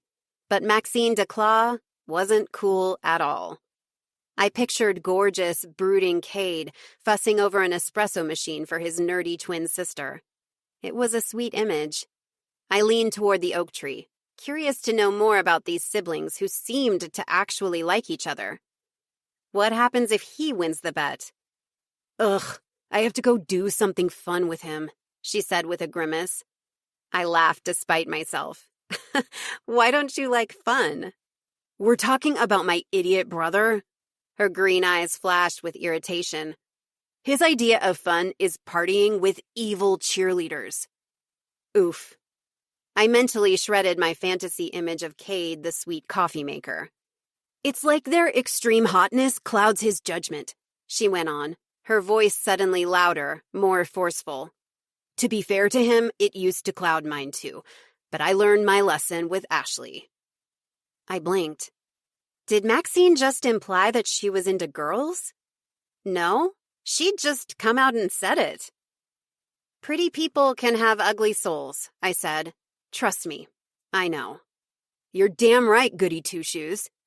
She grinned a lopsided grin while I tried not to wince at the name. Sorry, I didn't mean to unload my whole life on you like that. Got ahead of myself, as usual. I'm Max, by the way. Hazel, and it's fine, I did ask. It's just not often I meet someone who asks about me, or who's brave enough to cosplay some obscure character at this school. She gave me a nod of respect. Most people at BMH are gutless wonders, running scared of the popular crowd. I know, right? I muttered. So, where are you off to? Running? Scared? Heading home early. Cramps. I put my hand on my belly. She smirked. Couldn't hack the whole day in costume, could you? I feigned a resigned sigh. You got me. Well, I'll see you around, Max. I turned to leave. Hazel, she called after me. I turned back to the oak tree, exasperated. Did this girl not understand bye? What? I have to go. Your homemade costume? It's got holes. In places you don't want holes. Oh no. My hands flew to my butt. I was about to let out another string of curses when a plastic shopping bag crashed down from the tree branch. A pair of jeans fell out of it, landing in the dirt in front of me. I always carry extra clothes, Max said. Sorry, I forgot to say catch. I gasped as I pulled out an XXL Pavlina's Pizza t-shirt from the bag. There were scuffed Skechers, too, and yellow Argyle socks. Everything looked a little, or a lot, too big for me. Max was tall and seemed to like baggy clothes, but that was better than things not fitting. I literally can't thank you enough. As I rode home on the bus in Max Declaw's borrowed outfit, I didn't stop to wonder why she carried around extra clothes and shoes. It was, honestly, not even in the top 5 odd things I'd noted about her. I was just glad that her jeans, which I'd cuffed since they were way too long for me, were made out of denim, not magic. For the moment, I didn't have to worry about everything disintegrating. 8. Why, yes, I do have a sewing room. Gran pulled another giant pan of chocolate peppermint brownies out of the oven, set it on my prep counter, and smiled at me. Have you taken an interest in crafts, Hazel dear? Not exactly. I reached into my bowl of crushed candy cane pieces and began to sprinkle them across the top of the brownies, as I'd just done for the last 2 pans. The recipe card said to distribute them quickly and artfully, but I was taking forever. I wasn't confident about my placement of the pieces. The word artful was giving me beige flashbacks. Also, I was nervous. 3 days had passed since the goody two-shoes nightmare day, though no one had stopped calling me that at school. For this whole shift, I'd been working up the courage to ask Gran if I could move in with her. I swallowed. Things are really hard at home lately. Mother seems so uncomfortable around me. My sisters, too. Gran nodded like she'd expected as much. You're not one of them, and now everyone knows it. But I wouldn't fret too much. My Herb grew up around green magic. Perhaps he can lead the others to acceptance. I stared at her. Dad, comfortable with green magic? Dad, lead? I want to move out, I blurted out. And move in with you. With me? Gran's eyes nearly bugged out of her head, but she recovered her composure quickly. What a truly fine compliment. But my sewing room's only 6 feet by 8 feet.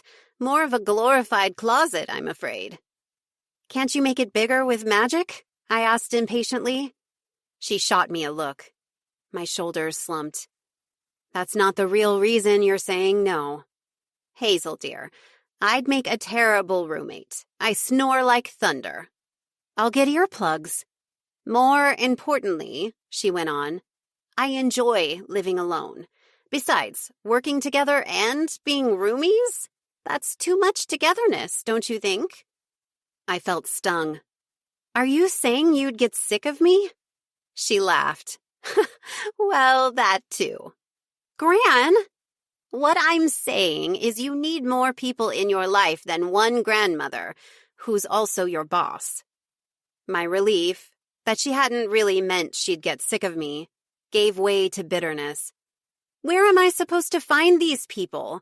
I'm a witch. It's not like I can just open up about that to ordinals. I'd spent the last few lunch periods with Max at that same oak tree near the edge of campus.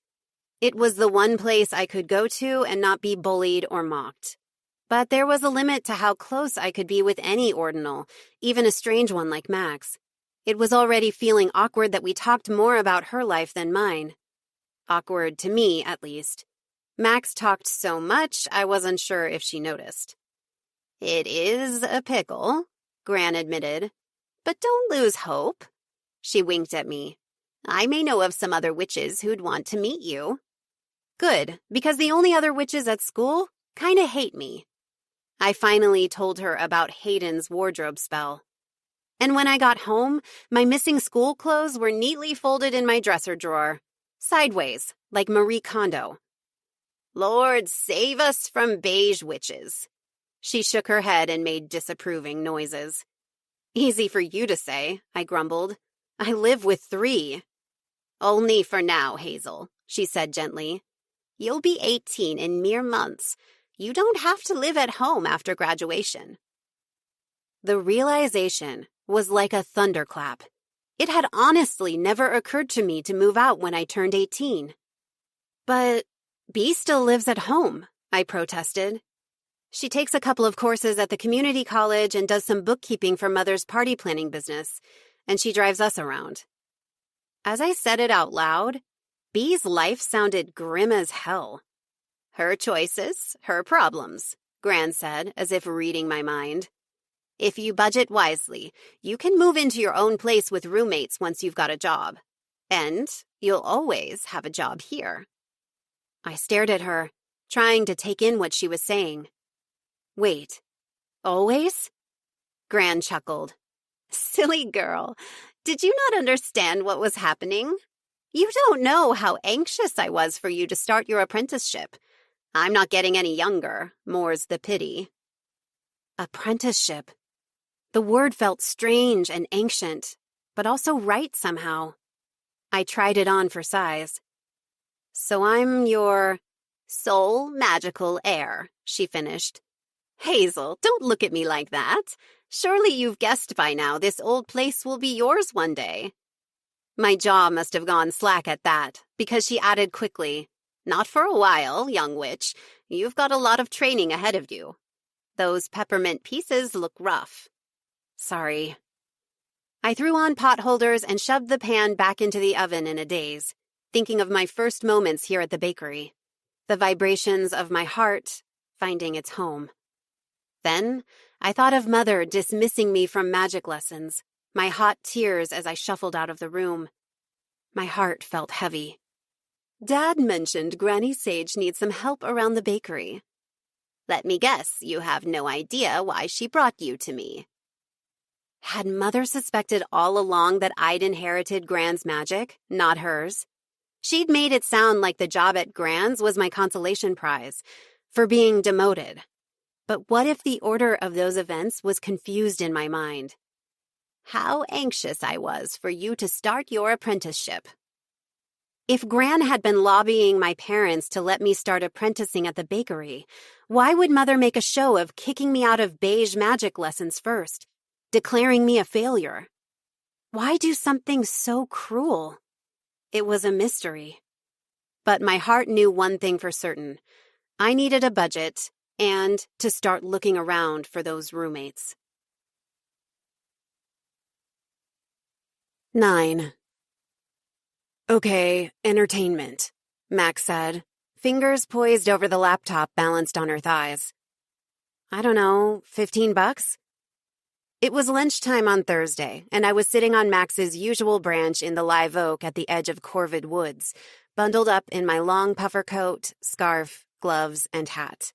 Max, somehow not freezing in a sweater, had climbed to a higher one that I wasn't limber enough to reach. Since she was a math whiz, I'd asked her to help me make a budget, and was surprised at how eager she was to do me a favor. Or maybe she was just in love with spreadsheets. Whoa, 15? As in 15? She glanced up sharply from the laptop, balanced on her thighs. You need to live bigger, Hazel. 15 is basic Netflix, with 1 pack of microwave popcorn. Oh. I ducked my head with embarrassment. This conversation was reminding me how little I knew about money, never having had any to spend. What can I get with 50? She brightened. Now we're talking. Chowder and chips on the boardwalk, entry to an all-ages show at the Drunken Barrel, plus a soda. A beach Surrey rental in the off-season, your share of the wood for a bonfire, and 3 used books at Twyla's Twice Told Tales. Okay, yeah, put me down for that. I had to admit she was making living on my own in town sound pretty appealing with those examples. Alrighty, that was the last spending category. Look at you, saving $200 a month to build up your emergency fund. Once it's fully funded, you can start saving for a down payment on a house. I groaned. That's gonna take forever. 13.8 years. But if you get a promotion and the real estate market collapses, her fingers typed up a storm, could be as little as 7. Maybe Max was magical after all.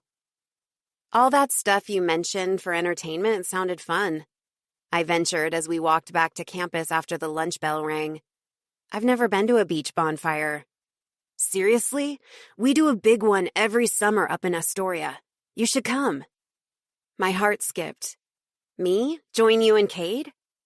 An odd look crossed her face. Was she annoyed? No, not Cade. Her voice was cold. I don't always hang out with my brother, you know. Of course. Now my pulse was thumping. What did I do wrong? I just thought I'd go with my homeschool friends. Right. Wait, how do you have homeschool friends? It's a community, Hazel? Now she was clearly annoyed, but the cold edginess had left her. It's just not that many of them live here in town, so a lot of our events are online. What did you think? I was just sitting in my room all day doing math problems and I had no friends? No. I pretended to examine a blade of grass. Oh, cool beetle. Max squinted. I don't see a beetle. I was grateful for the late Belle's soft bleeding. See you tomorrow, I guess, I said, not sure why I felt glum suddenly. Maybe it was because I'd managed to piss off my one remaining friend? Yep, that was it. Hey, I got an idea, Max said. Why don't I stop by your bakery job after school and say hi? Really? You'd want to do that? The thought genuinely cheered me, till I remembered what day it was. Shoot, I get Thursdays off. She tilted her head. Most people like to get a day off work. Yeah, well, not me, 'cause I don't want to go home. There it was. I'd already told her my little sister wasn't speaking to me, and that I avoided dinner with my family when I could, claiming I'd grabbed something on the way home. Dad was still awkward nice, but B was merely awkward. Mother was somewhere between B and Syndra. To be honest, I said, I'd rather be anywhere else. Max shrugged. So come to my house. For a girl who wasn't cool, Max DeClaw drove a decidedly cool car. Moments after I buckled myself into the passenger seat of her classic Mustang, its hunter green paint immaculate, she jetted away from the bottlenecked student lot. We raced up Cherry Hill, in the opposite direction from downtown, like she couldn't fly away from school fast enough. I hoped the seat belts worked as we zoomed past the Lofty Acres Saddle Club, where Mother had wanted us girls to take riding lessons, till she saw the price tag and thought better of it. Jealous, I admitted. My parents would never buy me a car. Yep, neither would mine. You bought it yourself? She'd told me she'd had some gigs managing local companies' websites and blogging for them, but I figured it was on the level of pocket money. Now I was beyond impressed. Me? Are you kidding? Max turned onto a wide street lined with new-build wood panel houses. This thing cost thousands and thousands of dollars to restore. I waited for her to fill me in, and waited. We drove past the ballpark that was home to our minor league baseball team, the Luminous. I was starting to notice that Max, who could talk your ear off, was also capable of silence just when I wanted answers. So what, you stole it? I laughed, but Max's expression had turned to horror. No, Hazel, I'm not Cade. I know, it was a joke. Weird how Cade was starting to be a sore subject between us. I needed to watch my words. I wasn't sure what I'd expected Max's house to look like, a treehouse full of books. But when we pulled into a wide driveway between two sporty SUVs, I saw that her home looked just like all the others on the street. Not fancy, but trendy, clean and modern looking, spacious. Yet, something seemed off about the neighborhood. There's no trees, Max said, as if reading my mind. They chopped them all down to build big houses that are way too close to each other. Feels weird, doesn't it? I nodded, since Max seemed to be the type of person who valued honesty over politeness. It was one way she reminded me of Gran, and maybe why being around her felt familiar, even though we'd just met. Max opened the driver's side door and hopped out. I followed her lead, feeling nervous. Sure your parents are okay with me coming over? She snorted. They'll injure themselves running to offer you snacks. Really? Mother wouldn't love surprise hosting an unvetted schoolmate. Maybe it was different for ordinals? I glanced at the SUVs. Your parents work from home? Nah, they're not at work yet. She grabbed her backpack from the trunk and tossed me mine like it weighed nothing. I groaned and nearly fell over catching it. I should start lifting weights, I muttered. How'd you get so buff? Well, I do cart around full baskets of organic produce a lot. She shrugged and looked away. Was she embarrassed of her strength? My grandparents have a farm out in Crestwood, and my parents own Farm to Beach House, It's a restaurant downtown. My mother raves about that place. But of course she does, Max said dryly. She'd heard a lot about Mother in the last week. Dinner's always good at our house, so, you know. She waggled her eyebrows. There's perks to my friendship. It took me a moment to follow what she was saying. Oh, I'm sure your parents don't want me staying for dinner. Dude, they're going to be thrilled I made a friend at BMH. They're kicking themselves for pushing me to try a mainstream school experience. As if to prove her point, the front door swung open and an exuberant, middle-aged person stood there in teal yoga pants. They were short and dark and slender-boned, and cute in an androgynous way, with smiling brown eyes. In other words, they looked nothing like Max. I'm Nor, Max's mom. You must be Hazel. I felt taken aback. Max mentioned me? Only 1,000,000 times. Max groaned, embarrassed. Mom. What? I feel like I know her. How's it going with your sister? Mom, really? Max's eyes had nearly bugged out of her head. Still won't talk to me, I said with a shrug.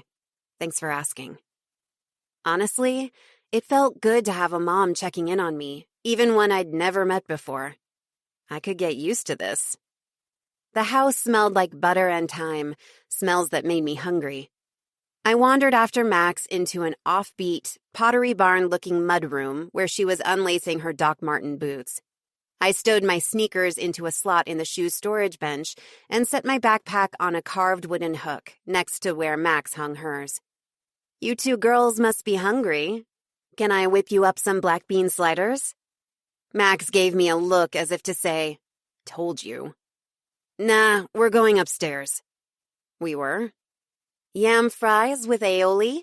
Nor called after us. Fried ahi roll? My mouth was watering. That all sounds amazing. And amazingly fried, said Mother's voice in my head. I pushed her out. The Dweck de Claw house was warm and inviting. Who needed Mother's take? We walked through the warmly lit kitchen, where a stocky, olive-skinned man was chopping greens at the counter. How was school? He smiled at us, talking loudly. I saw he was wearing earbuds. Oh, is this your friend Hazel? I'm Max's dad, Aaron. I nodded at him. Nice to meet you. What are you listening to? Permaculture podcast. Can I make you a spearmint tea? Sure. I never wanted to leave this wonderful, welcoming family. But Max grabbed my hand. Hers was extra warm to the touch. We're just going to hang in my room. Why don't you stick around for a few minutes? Your brother's on his way. I was about to make a big bowl of truffle popcorn. Max scowled. We just want to go upstairs. Deciding for both of us was annoying of her, but I didn't stop her from leading me up the stairs to her room. I couldn't think of the last time a family fought over who got to hang out with me. It made me feel like a celebrity. Max closed the door behind her. So, yes, I'm adopted. That's why my parental units are so stinkin' normal. She said the word normal like an indictment. They seem really nice to me. I bit my lip to keep from telling her she didn't know how good she had it. The Dwecks are the nicest people in the world, she said sadly, and flopped onto the bed. They just don't quite get me or Cade. At least they try, I thought. It bugged me how she was calling them the Dwecks, like she was separate somehow, like she and Cade were all on their own, when I'd killed to have her family adopt me. Then it hit me. Wait, that's not why you and Cade changed your last names to DeClaw, is it? Because your parents don't get you? She frowned. Of course not. We never meant to hurt Mom and Dad's feelings. It just felt like the only way we could have some connection with the woman who gave birth to us. Oh. I settled into a beanbag chair, feeling sheepish for how I'd jumped to conclusions. The BMH rumor mill went wild when Cade announced his new surname at the start of senior year. The top theory? His dad disowned him, so he changed his name out of spite. Now I could see that the truth wasn't nearly so simple. Max's family wasn't like mine. Their problems came from somewhere outside of themselves, from where I was only now beginning to understand. Last summer was hard, Max went on, not seeming to notice that I'd vanished into my thoughts. We did some digging and learned our biological mother's name, Luna DeClaw. Wow, did you finally get to meet her? We were supposed to. Pain twisted her face, and I wondered if I was the first person she'd shared this with. She stood us up, left a handwritten note saying she still had too much guilt about giving us up. But we got to meet Luna's sister, who told us our biological dad's name. So you met him, at least? Actually, no. He might be dead. I'm so sorry. Or he may have skipped town, she said, shrugging. He has a record. We showed up at his family's shady auto shop where he used to work as a mechanic. They chased us off for asking questions. Seemed like a dead end. But 2 months later, guess what appeared in our driveway, wrapped with a big red bow? The Mustang? I squealed. Was from your dad's family? So, was it stolen or what? Max's eyes darted to the left. I prefer to think not. Valid. Cade got a restored Harley, she added, but he crashed it on Blue Moon Heights Road. Whoa, thank God he's okay. It wasn't meant to be a controversial statement, but her expression took on that edge it had when she seemed mad at me earlier. Okay, do you have a crush on my brother or what? She blurted out. I gasped. Is that what you're worried about? She crossed her arms. Answer the question. No, I'm not crushing on Cade. I paused, deciding I would have to be fully honest or she wouldn't believe me. Okay, I have eyes, and he's really cute, but I couldn't date a guy who steals stuff. As soon as I said it, I cringed. Max looked torn, like she wanted to defend her twin. Then her jaw set into a whelp face. Yeah, I don't blame you. Also, just so you know, I added, I've had a hopeless crush on someone else for 4 years. I bit my lower lip, trying to decide how much to divulge here. I'd never told anyone about my crush on Elliot James. Sindra and the twins would have laughed me out of the room. While Cade was a sexy bad boy and thus, somehow, cool to date, Elliot was different. He was practically mythical, a giant burning question mark no one could touch, ringed with an entire bat colony of rumors that flew around him. And yet, Max was the one person who just might get how a girl like me could go for a guy like him.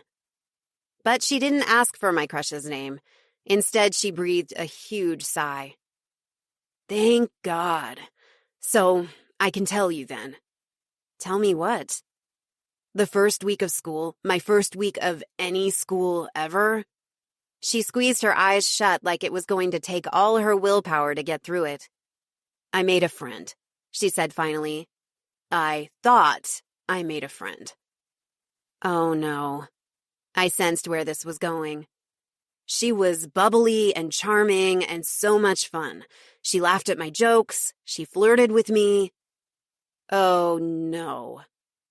I learned my lesson with Ashley. Oh, yes. Ashley Stone pretended to be my best friend and more, so she could get access to Cade, to seduce him. I knew how it felt to lose a friend. I tried to imagine how it would feel to learn they were only faking being your friend in the first place. How awful. After she got what she wanted from him, she never spoke to me again. My brother is so naive, he doesn't get that girls like her just want to use him. Even now, I can't bring myself to tell him what she did, and he's still her booty call. I shook my head. I'm so sorry that happened to you. Both of you. Max looked embarrassed as 2 tears leaked from her eyes and immediately wiped them with the sleeve of her hoodie. My mom says I shouldn't let them get to me. They're so good at it, though. They get to me, too. Something occurred to me. Is that why you didn't want your parents to make us snacks? So you wouldn't risk me being around Cade? She covered her eyes and laughed through her tears. I'm really embarrassed. Damn, I have to admire that level of paranoia. Not like I blamed her either after the Ashley thing. So, can we go downstairs now and get truffle popcorn and sliders before I die of deprivation? I don't see why not. She stood, a hint of a smirk on her lips. I'm sorry for depriving you of my parents' culinary genius for 10 minutes with my #tragic backstory. I could smell the truffled popcorn from the upstairs landing. As we padded down the fluffy carpeted steps, the sounds of male voices and laughter grew louder. I followed Max into the kitchen, which was open to a dining room that had nothing in common with ours. The stunning 12-foot-long live-edge wood table functioned as the family's command center. Judging from the various craft supplies strewn around, a sewing machine with a half-finished project resting on top of it, neatly sorted bills, and a flat of seedlings under lights. Cade sat at the table facing me, a giant bowl of popcorn in front of him. That untamable lock of auburn hair falling into his gorgeous eyes as usual. He held a veggie peeler in one hand, a spud in the other, while Aaron leaned over the table to serve up some fried dumpling thing that smelled like spices and onions and amazingness. Seeing Cade prep dinner with his dad sent a jolt through me, and not of lust. The truth finally clicked. Cade DeClaw was just a person like me. I could act normal around him. What a relief. Cade glanced up from his conversation with Aaron and gave me a friendly wave as I walked into the dining room. Oh, hey. Hi, I said, then stopped. Because Cade and his dad weren't just talking to each other. Sitting in the chair across from them was Elliot James. A baseball cap covered Elliot's buzzed black hair, and he wore a cozy-looking blue hoodie. He was chopping the potatoes Cade had just peeled. With a kitchen knife in his hand, poised over a cutting board, he looked more comfortable and relaxed than I'd ever seen him. Until his eyes registered my presence. He gave me a formal nod, almost like a bow. I nodded back, my pulse racing. And once again, we were locked in a gaze. Max's dining room faded around me like the walls of a tunnel. All I could perceive was Elliot. I had a feeling I'd see you here one of these days. They were the first words he'd ever spoken to me. His voice was a little gravelly and sounded like he didn't use it much. Why, are you psychic? I shot back, surprised that I could put together words, much less banter. Cade smirked and steepled his fingers, supervillain style. Elliot has ways of knowing things he shouldn't. Yeah, he pays attention, unlike you, Max muttered. But if Cade replied, I wasn't tracking it. The eye contact was escalating. Elliot's intense gaze moved to my mouth, his own lips parting slightly. And I found my eyes hungrily lingering on his pillowy lower lip. What the hell was it with this guy? He'd spoken to me once, and now I wanted to devour him, or for him to devour me. Big talk for a girl who'd never kissed anyone. Gonna run out back and clip a few more sprigs of dill. Aaron Dweck brushed past me toward the back door. You girls must try Nora's updated pierogi recipe. Twist my arm, I said, laughing. Were we really all going to hang out, eat appies, and make dinner together? It felt like I was in a fairy tale. Dad, I'll get the dill, Max said calmly. Hazel, want to see my parents' herb garden? Irritation rose in me. Did she have to tear me away from this perfect moment? Sure, I said. I followed her down the long hall to get our shoes from the entryway. The silence felt uneasy, till Max whirled on me, enraged. What the hell? Huh? I backed up a step, bumping into the shoe bench. Her voice dripped with irony. Let me guess. Elliot's your 4-year crush. Yeah? My cheeks felt hot. Were we that obvious? Look, He might be dangerous or sketchy or whatever, but I just can't get him out of my sketchy? Elliot's the most loyal person I know. The way she said it, with angry conviction, it dawned on me suddenly that just because a person likes girls doesn't mean they aren't into boys as well. Had I stepped on Max's toes? Her green eyes were poison darts. So it wasn't my hot brother you came to see. It was his best friend. Whoa. My stomach felt sick. Did she really suspect me of being a scheming user? Hadn't we just gotten past this? I didn't even know they were friends. I've never seen them together at school. They've been friends their entire lives. She gazed at me with utter sadness and disappointment. Can't believe I didn't spot the pattern. I must be stupid. No, Max, you're overthinking this. I was really starting to panic. There's no pattern here. I'm not Ashley. You should go, she growled. I stood my ground. Come on, you're not kicking me out because my crush happened to be here today. In answer, she grabbed my backpack from the hook where I'd carefully set it and hurled it at my chest. I walked all the way home in the rain. Every time an SUV got close to me, I'd fantasize that it was Noor and Aaron coming to rescue me and feed me updated pierogi, whatever pierogi was. Guess I'd never find out. What had Max told them about my leaving so abruptly? It hurt to think that her parents and brother, and possibly Elliot, now all thought badly of me. When I got home, soaked to the bone, my family was eating dinner. Some kind of off-white grain bowl that smelled like absolutely nothing. Sindra was arguing loudly with Mother. Bea was struggling to intervene. Dad waved, but no one else seemed to notice me shaking out my sopping coat in the sink before I hung it up and shuffled to my room. So, at least I didn't have to waste another mint from my dwindling supply. 10. The following Tuesday, an attendance runner brought a note into my fourth period calculus class. She handed it to Mr. Kepler, who scanned it, ripped it in two, and hurled both pieces into the metal wastebasket by his desk. "Hazel!" he boomed. Dread rose in the pit of my stomach. Had the school figured out I'd been forging Mother's signature to excuse my cutting? "Go straight to the vice principal's office." "Goody two-shoes, busted," someone stage whispered, and the whole class buzzed with snickering as I stood and grabbed my bag from the back of the chair. "Back to your infinite sets, all of you," Kepler barked, "before I send every last miserable student here to the office." I trudged across the quad, trying not to notice Cade DeClaw was again sprawled on a bench, asleep. A large crow was stealing potato chips from the open bag next to Cade's left foot.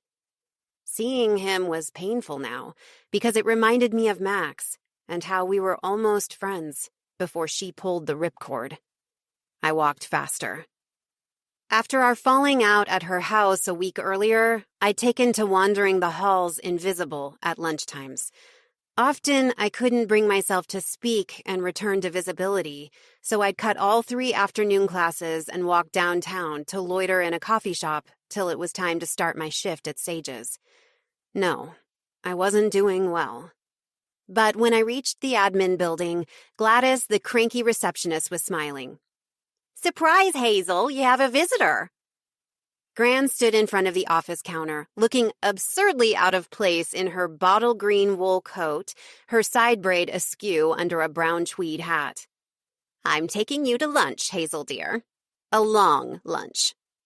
Feeling like I'd escaped certain execution, I folded myself into the front seat of her tiny beater car. So grateful was I not to be in trouble, or at school, that it didn't occur to me to ask where we were headed. Till she pulled into the parking lot behind Sage's bakery. "You dragged me out of school so I could work the register for you?" I asked, incredulous, as she parked in the employee's only parking space behind it. Gran cackled. "Well, this is a working lunch, but not here. The bakery's closed right now." "You closed it during the lunch crush?" Gran had made it clear those sandwiches made up a substantial part of her income.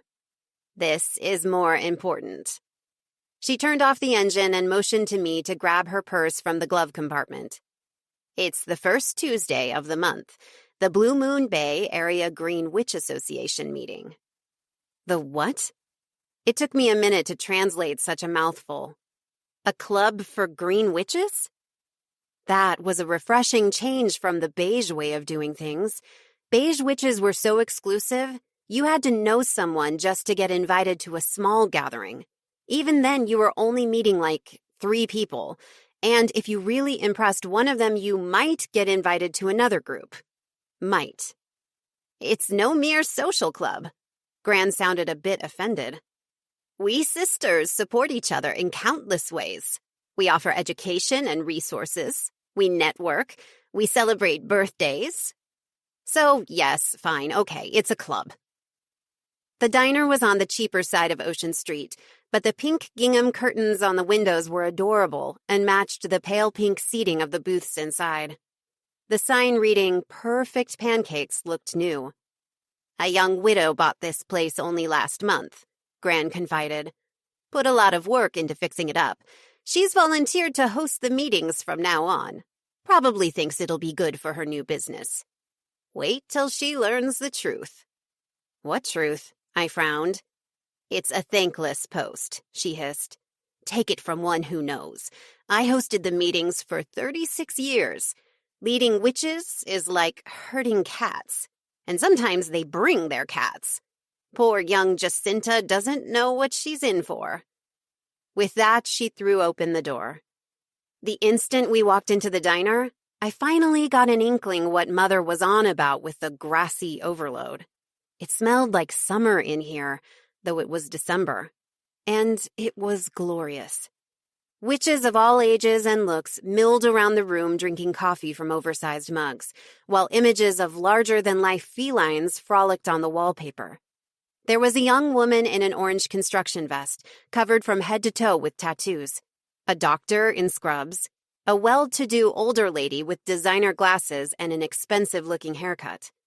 I even saw a few familiar faces, like Lorelei, the scrappy 4'10" older gal who owned the garden store in town, Magic Sprouts. Seriously, how had I never guessed? I looked from one woman to the next and found myself giddy. She's a green witch, I told myself, and she's a green witch, and she's a green witch. A half dozen of them beelined for Gran and began peppering her with their spell questions. Watching them squabble over who got Gran's ear first, my exclusive access to her for 20 hours a week struck me for the first time as a privilege. Welcome.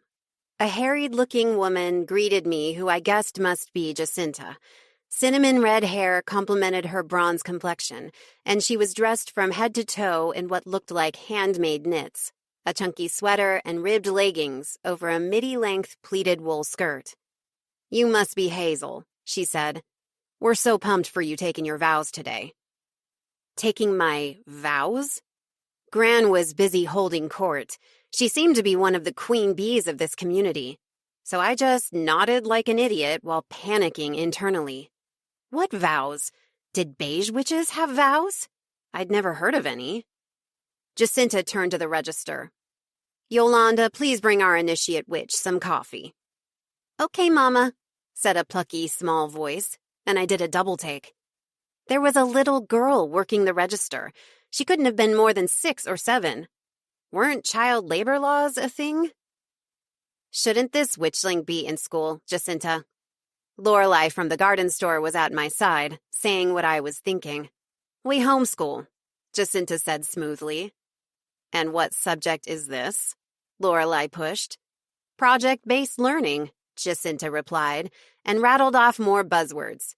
A multidisciplinary unit focusing on business economics, math manipulatives, live-in skills, social studies. A floof of black fur streaked by, interrupting her. Yolanda, what did I say about letting your familiars run wild in the dining room? But Kiki's mellow, Yolanda said. She's a 1,000-year-old nature spirit.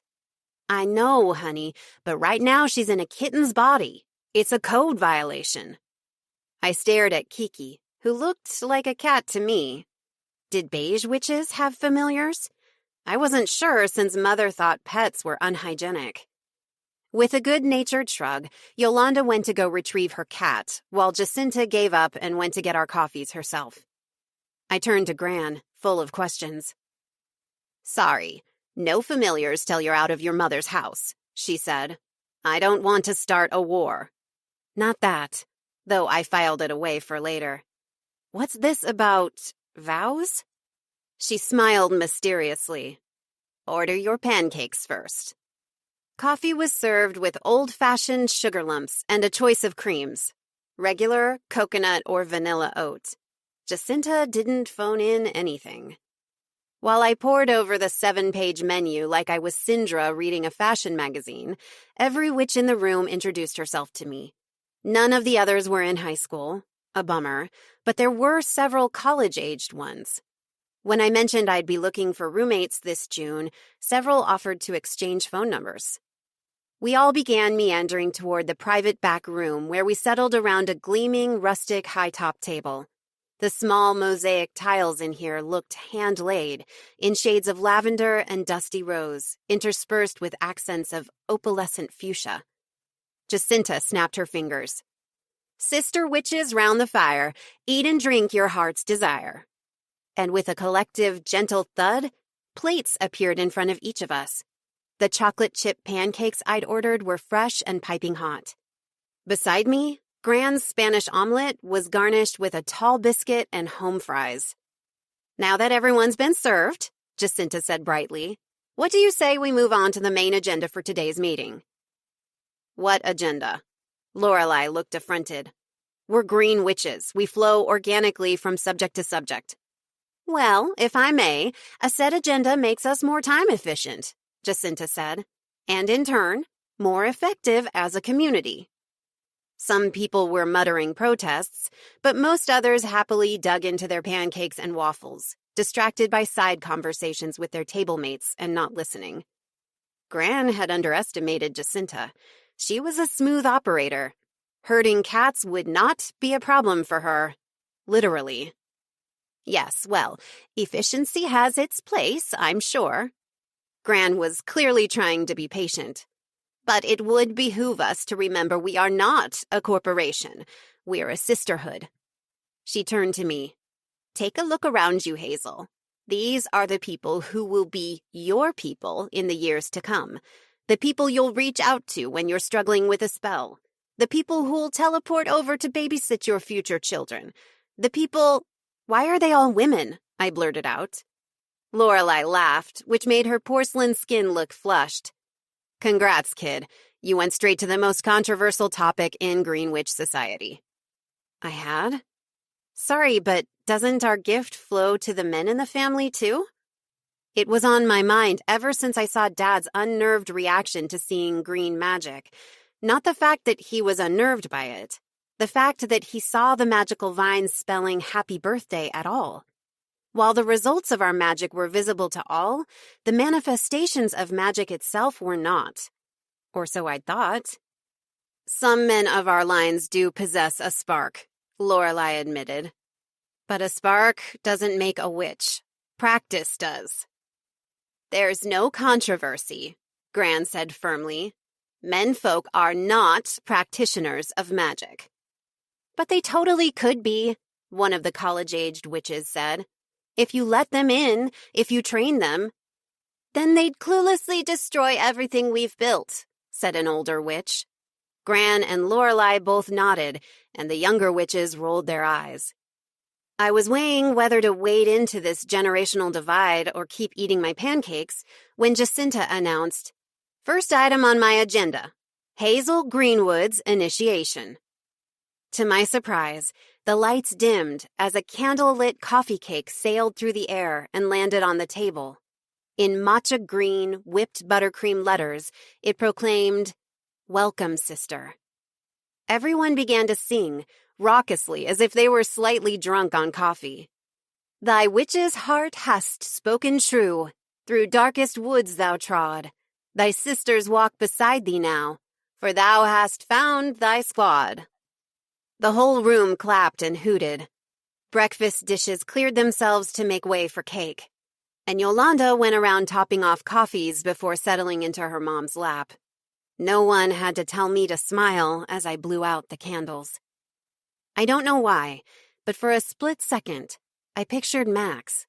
Maybe it was that line about walking in the woods together. Or maybe I was getting that fairy tale feeling again, like I belonged somewhere. Now wasn't the time to dwell on it, though. "It's time for you to take your vows as a proper green witch," Gran said, pride in her voice. Vows? Like a wedding? I was trying not to hyperventilate. "Definitely not like a wedding," said a pretty 20-something witch, wrinkling her pierced nose. "Honestly, these are much more serious." The college-aged witch next to me must have sensed I was getting anxious, because she patted my arm reassuringly. "Just repeat after your grandmother. It's dead easy." "I, Hazel Greenwood," Gran said, "vow to uphold the tenets and commandments of green magic for all my days on Earth." "I, Hazel Green... Well, but what if it's something I don't agree with?" "Then we'll talk about it," Gran said. "First vow, I shall not use green magic to commit murder. No issues with that, I hope." The whole room laughed.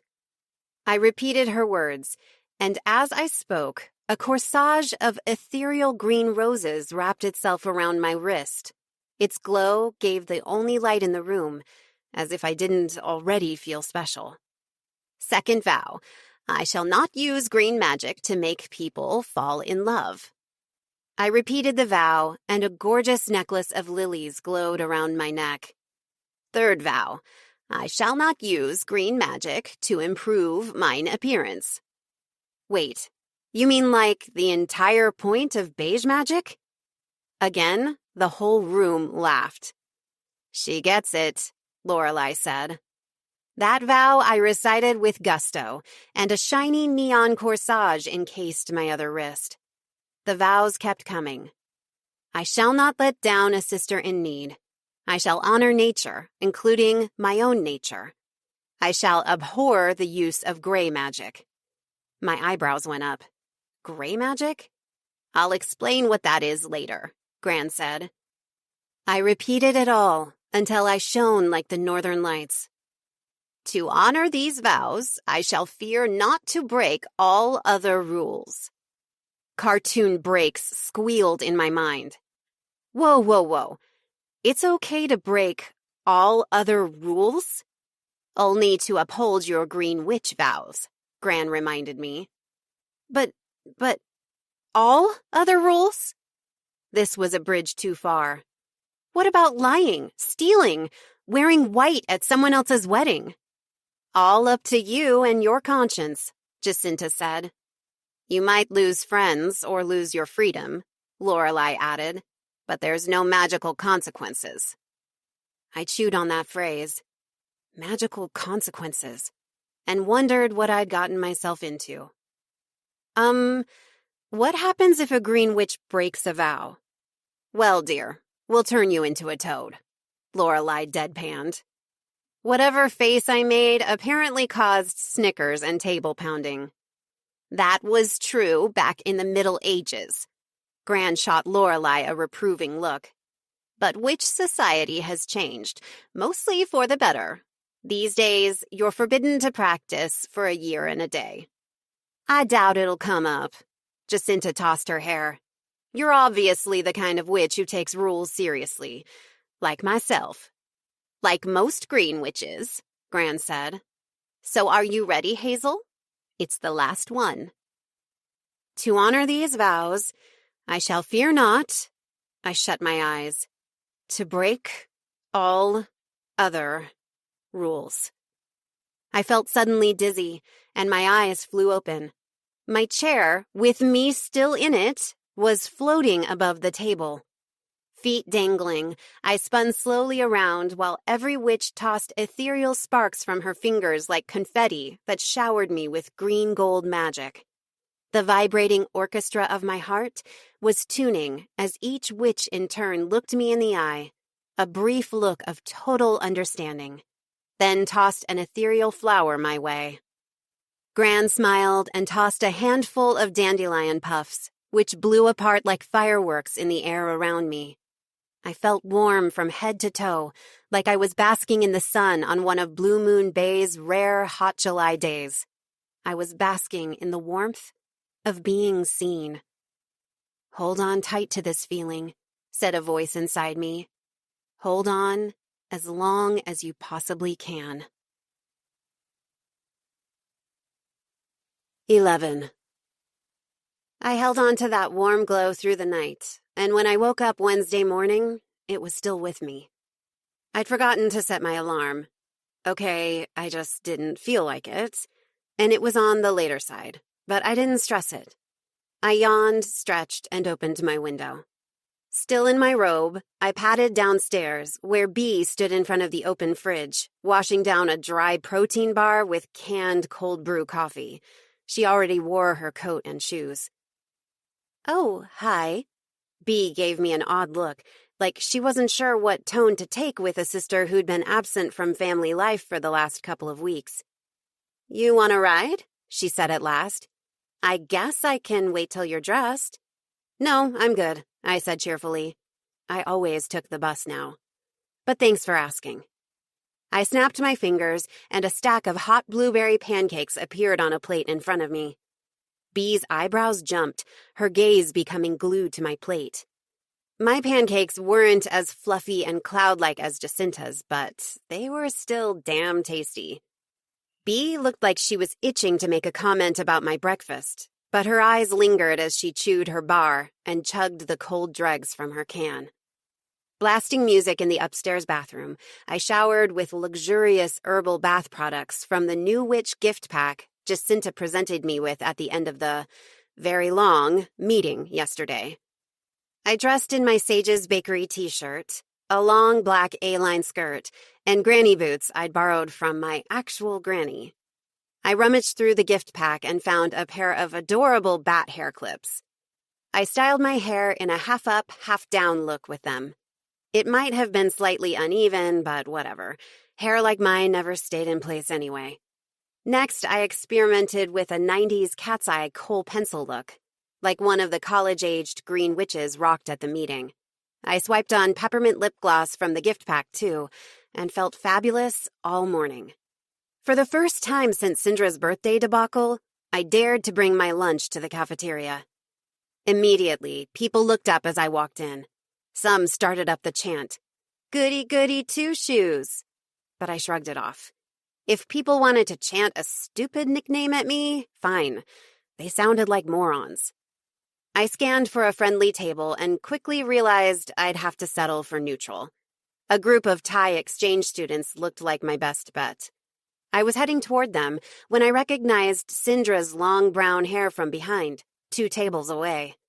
She was flanked by Taylor and Hayden as usual, but right across from them was Brash Lena. That was new. Apparently, in the last week or two, while I'd been pacing the campus invisible at lunch, the 2 social groups had merged. Britt spotted me first. She elbowed Ashley, who barked something I couldn't hear to Jenna. The other 3 turned around, their eagle eyes trained on me. Then they turned back to each other, laughing and talking animatedly. They were probably making fun of my hair. No, definitely. Maybe my t-shirt, too. Screw them. I braced myself for taunting. What did I care, right? Sticks and stones. But my spidey sense was tingling. Syndra stood and strode toward me, a sweet smile on her face. "Hazel, come here and talk to us." Nope. I knew my sister well enough to know that smile was as fake as Mother's love of classical piano. Whatever they were up to, I didn't have to engage with it anymore. They could go find a new hobby. I turned and strutted right back out of the cafeteria. While I was walking around campus, visible and ignoring the random shouts of, "Hey, goody two-shoes!" I got a cheering idea. Why not go over to the old oak tree and try to talk to Max? Maybe she'd yell at me to go away. Again. But wasn't there also a chance she'd reconsidered and was just too embarrassed to seek me out? Maybe she felt as bad about the whole thing as I did. Maybe she was lonely. I missed her too much not to try. I headed down the path past the L building and was only a few hundred feet from the tree when I heard Jenna's familiar donkey laugh behind me. What the hex? I panicked, ducked behind a tree, and fished the mints out from the pocket of my backpack. Just in time. The pack of them had been following me, and they were right in front of me now. Where did that little mouse go?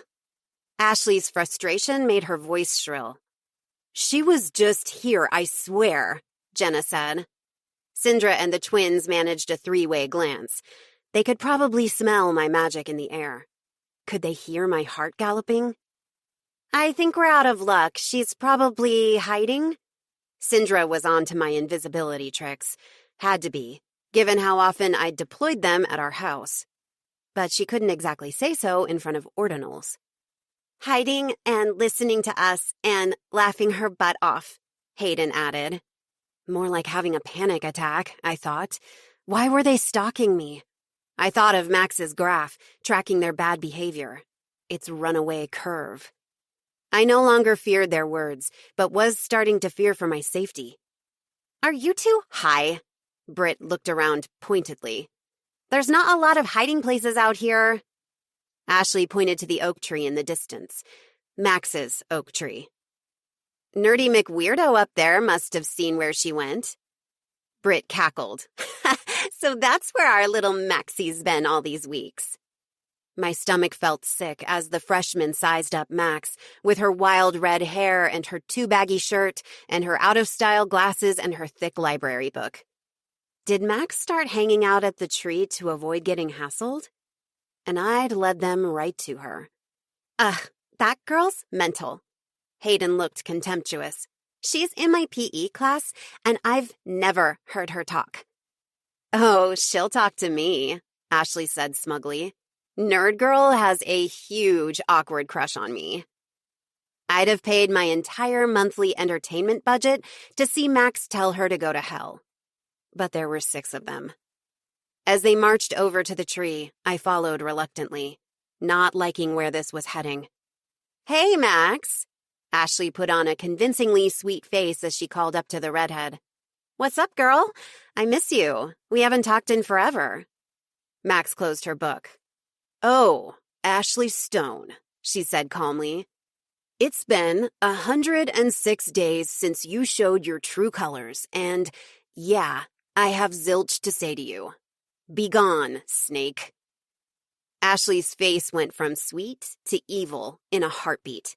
She spewed a string of curses, comparing Max with various body parts and some animals. Max responded by cracking her book and pretending to read.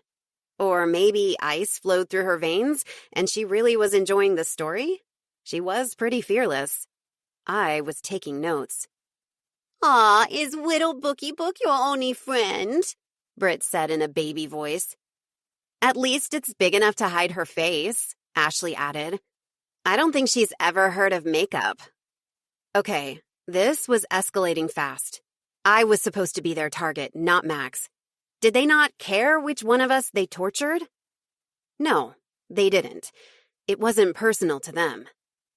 Let's give Max the makeover, Britt decreed. Forget goody two-shoes. Whoa, their plan was to give me a forced makeover just because they didn't happen to like my look today? The look I chose because it made me feel good? Sindra's a whiz with hair, Hayden spoke up. I bet she could work her magic on Max here. Ashley snorted. It would take magic to turn her pretty. The crazy thing was, Max was no less pretty than any of them. She was, after all, Cade's twin. Her hazel green eyes glinted gold in the sun, just like his.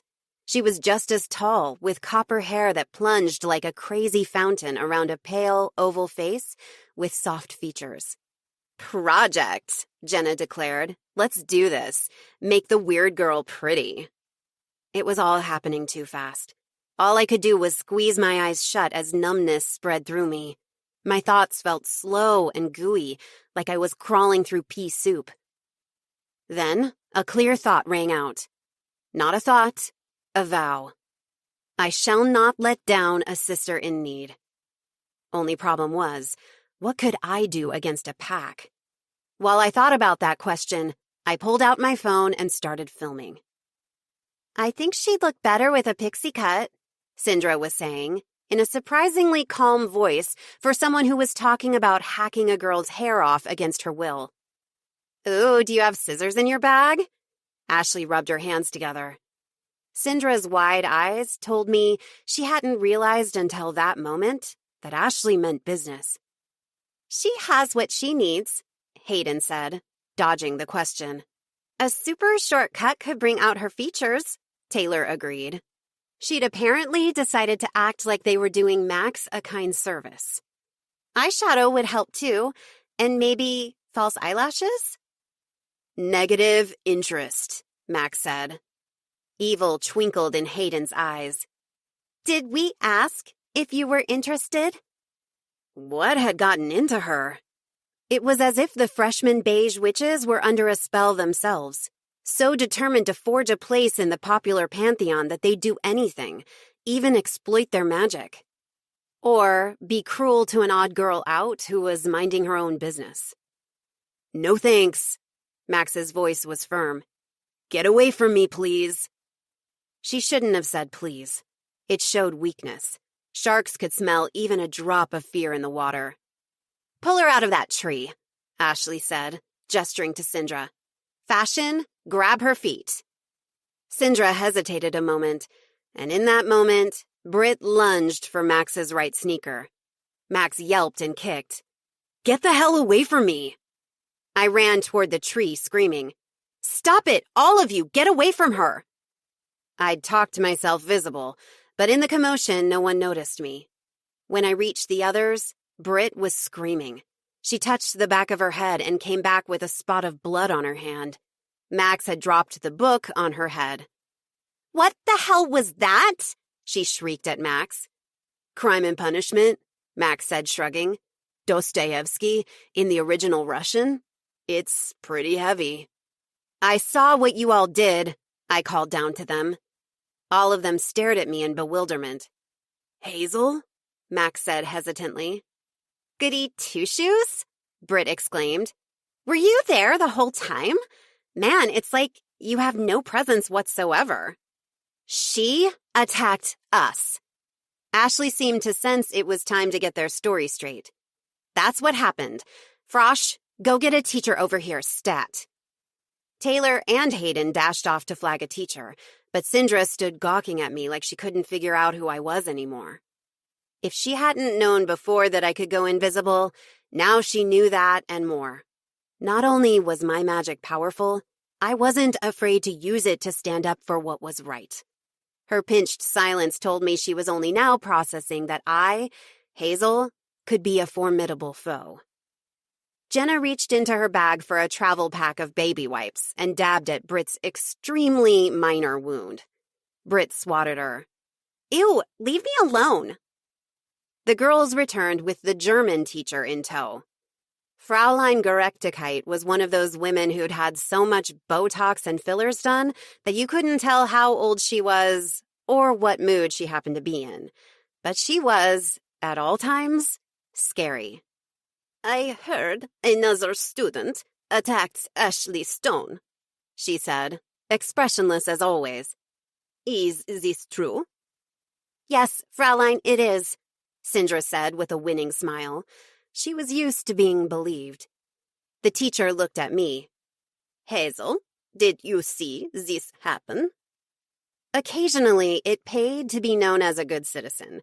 The teacher trusted my word over everyone else's. Everyone was watching me, Max most closely of all. After our blowout fight at her house, she probably wasn't sure yet where I stood. Sindra gave me a desperate, pleading look. She had to be thinking of the party on Friday night. Jenna's party that Sindra had been dreaming of for weeks. Well, sometimes plans don't work out. I saw exactly what happened, and they're lying about it.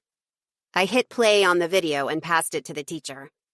As you can see, Max was minding her own business when they bullied her and tried to pull her down from a high branch. Max's eyes were shiny as she stared at me. Fraulein G watched the video, then nodded slowly. The evidence is crystal. She handed me back my phone. Breaking proper consent rules is a serious violation of the safety code. The rules are here to make the school a safe space. You are not making this space safe. I am very disappointed. All of you will come with me to the principal's office. Stern lecture completed, she turned to me. Hazel, I'm afraid you must come too with your phone. Max, you do not have to, if you prefer not. No, I want to go with Hazel. Max dropped down from the branch, landing on both feet in a deep knee bend, graceful as a cat, and stood by me. As we trudged to the office in tense, separate clumps, the freshmen were whining to each other about how their parents were going to kill them. Boo-hoo. Meanwhile, the death glares from Brash Lena burned my back like lasers. They'd make our next 6 months here hell, but they were already going to do that, to both of us. Now we could face them together. I always felt like you were holding something back, Max said. I kinda still do, but I can accept now that I'm just paranoid. The two of us were sitting cross-legged across from each other on the floor of her room, plates balanced on our laps. My tall glass mug of mint tea was precariously resting on a coaster that defied Max's white fluffy carpet. The moment Max's parents had seen me enter their house with her, Noor hugged me and Aaron ran into the kitchen to start making pierogies. They'd both been hoping Max would make up with me. I am so sorry that I suspected you of using me to get with Elliot. She rolled her eyes at her past self. I was acting crazy. It's like just having a friend over again triggered all those memories of Ashley. Sorry you were the victim of my cheerleader PTSD. I forgive you, I said. And I was holding something back. A big something. Her eyebrows shot up. I want to show you something. But first, I really, really want to finish this last pierogi. I devoured the rich, salty, chewy dumpling, then stood. I pulled the tin of mints from the pocket of my sweatshirt and ate one. And vanished. Max jumped and let out a string of curses. How did you... Where are you? Hazel? Did you... somehow get your hands on a quantum stealth light-bending lenticular lens prototype? Nah, I said, rematerializing. I'm a witch. It was surprisingly possible to say out loud, to an ordinal. But Max wasn't just any ordinal. She was a friend. I knew it! Max leapt to her feet and jumped up and down. I knew I liked you for a reason. I knew you were just as weird as I am, in your own way. She gasped. Does it run in your family? Do you have to train in magic all the time? Whoa, were you filming while invisible? I nodded to everything, feeling shy, and also like the conversation was becoming surreal. I'd spent my whole life hiding my magic from ordinals, but Max didn't seem all that shocked. She was just excited. Wow, we're going to have so much fun with this. She was pacing her bedroom now. Okay, wait, so the phone was invisible when you were holding it. She tapped her chin with her index finger. But what if you grabbed something while you were invisible? Would that turn invisible too, or not? Nope. Her eyes glinted with curiosity. Can you show me? I hesitated. I was kind of low on mints, but I didn't want to make it sound like I was a crappy cut-rate witch who could only do a trick once. Okay. I went invisible again and picked up my glass mug of tea. As I sipped the sweet liquid, it looked like the glass was tipping itself up and the tea was disappearing. Max burst into laughter. You don't know how absurd that looks. To amuse her more, I hammed it up, grabbing my plate and fork and pretending to eat. Then I danced around while holding the plate and the mug so they appeared to be flying around. Max was still cracking up when Cade burst in. "Why didn't you tell me about Ashley?" he demanded. Her hands flew to her lips in horror as I attempted to crouch out of his line of sight behind a tall boy dresser. Gently as I could, I set the plate and teacup on a low shelf, cringing at the slight sounds they made. Max shifted, looking uncomfortable. I wasn't sure if it was because of my invisible antics or because Ashley was the world's sorest subject. "I did tell you about her, bro," she said finally. "I said she wasn't a good girlfriend to you, and you deserve better than a petty, two-faced, scheming, you know what I mean." His voice softened. "About them giving you a hard time at school. I heard what happened today." Max gave a small shrug. "I can't stop thinking about how mean they were to you. My favorite person." Cade began pacing the room. I launched myself past him, plopping into the oversized armchair in the corner of the room, which, judging from the pile of inside-out laundry on it, seemed to be the place Max tended to throw her dirty clothes at the end of the day. A t-shirt I jostled fell to the floor. "I'm just glad your friend Hazel was there," Cade said quietly. "Me too." They couldn't see it, of course, but I was silently beaming, not even caring that I'd sat directly on a bra, with underwire. "How long's it been going on?" Cade asked. Max glanced at her malfunctioning laundry chair again. "Can we talk some other—" "No," she sighed. "Okay, it kind of built up over time.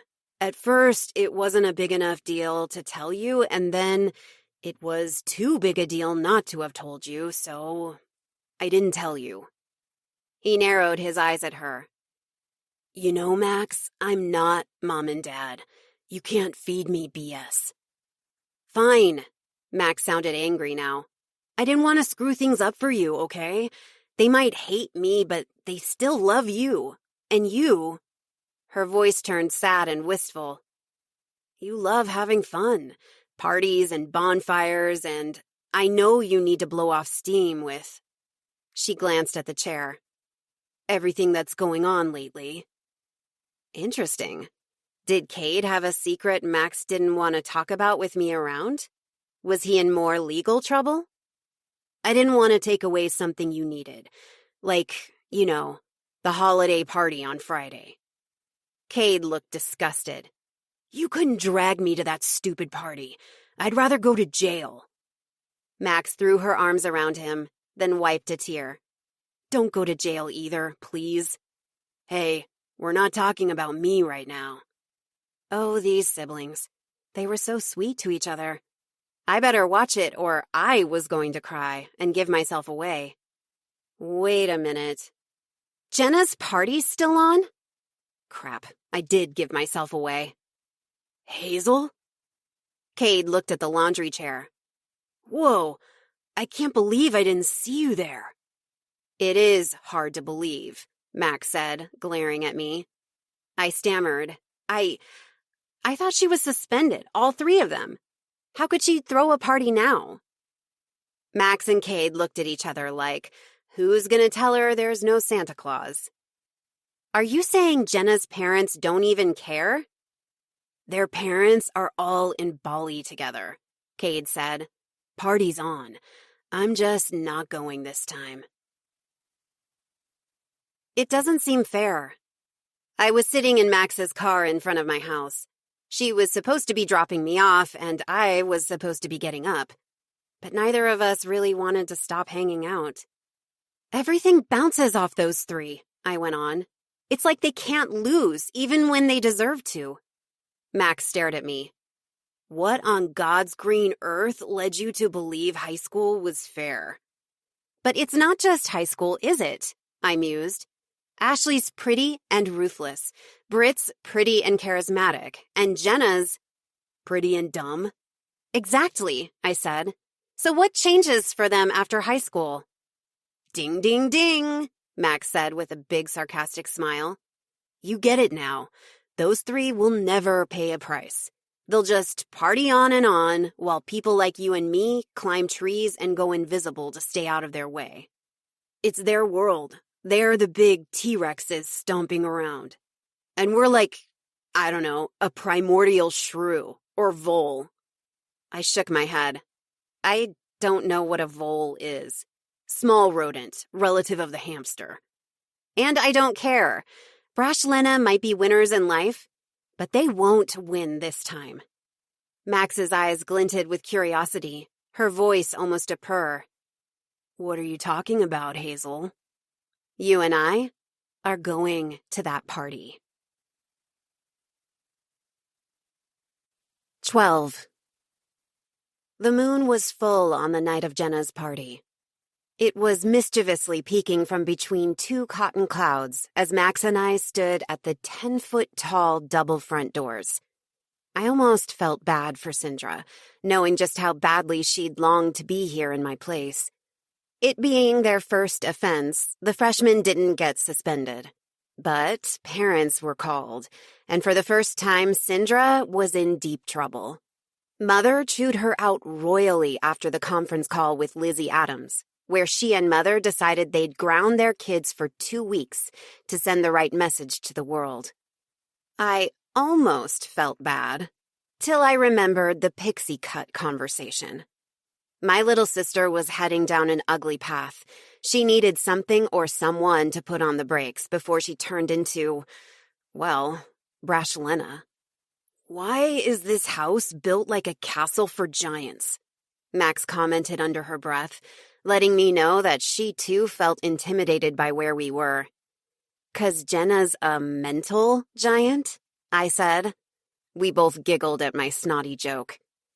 Jenna's beautiful house was one of the least impressive in Blue Moon Heights, but it was majestic compared to a regular home, like mine.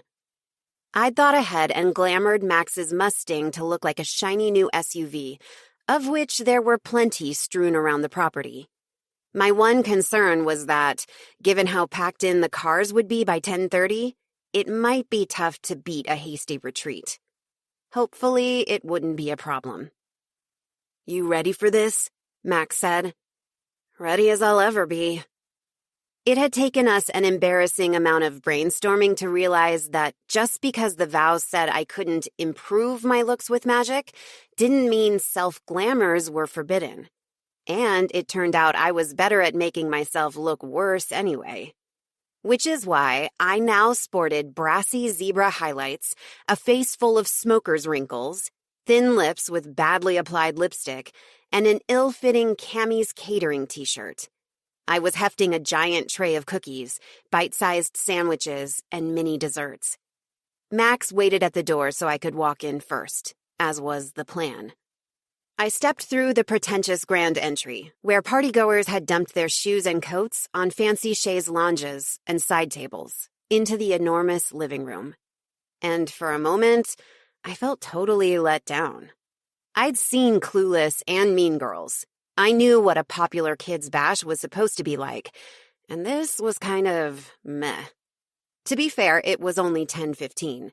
Maybe the make-out games and eating Jell-O shots off each other's bodies didn't kick off till midnight.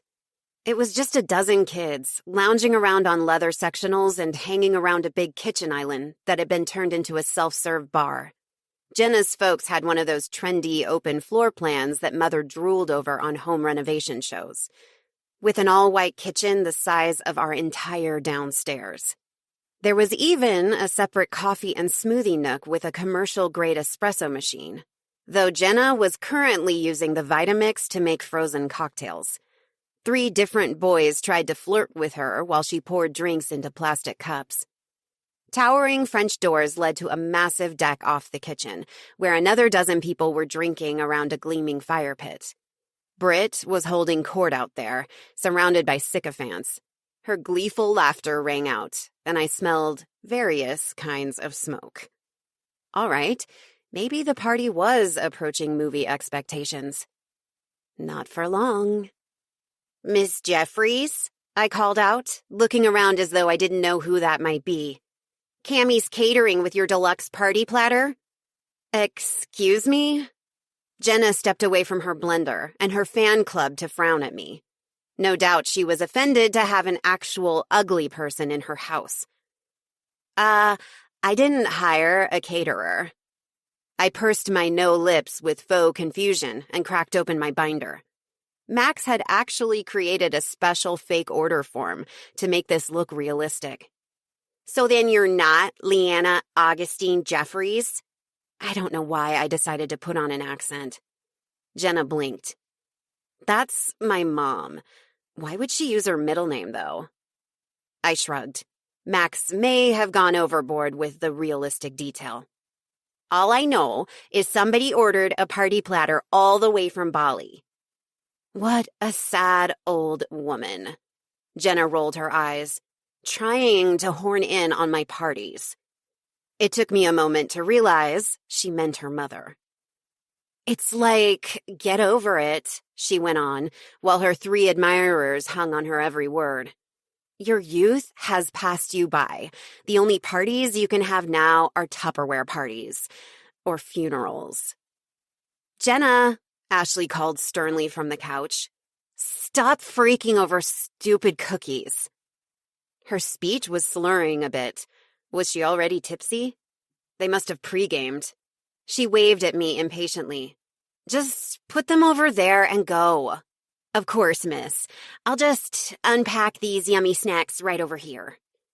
I began arranging the spread on the kitchen island, moving several bottles of booze and mixers to make room for my goodies. And boy, were these kids in for a treat tonight. Mini cherry church muffins, guaranteed to halt all laughter.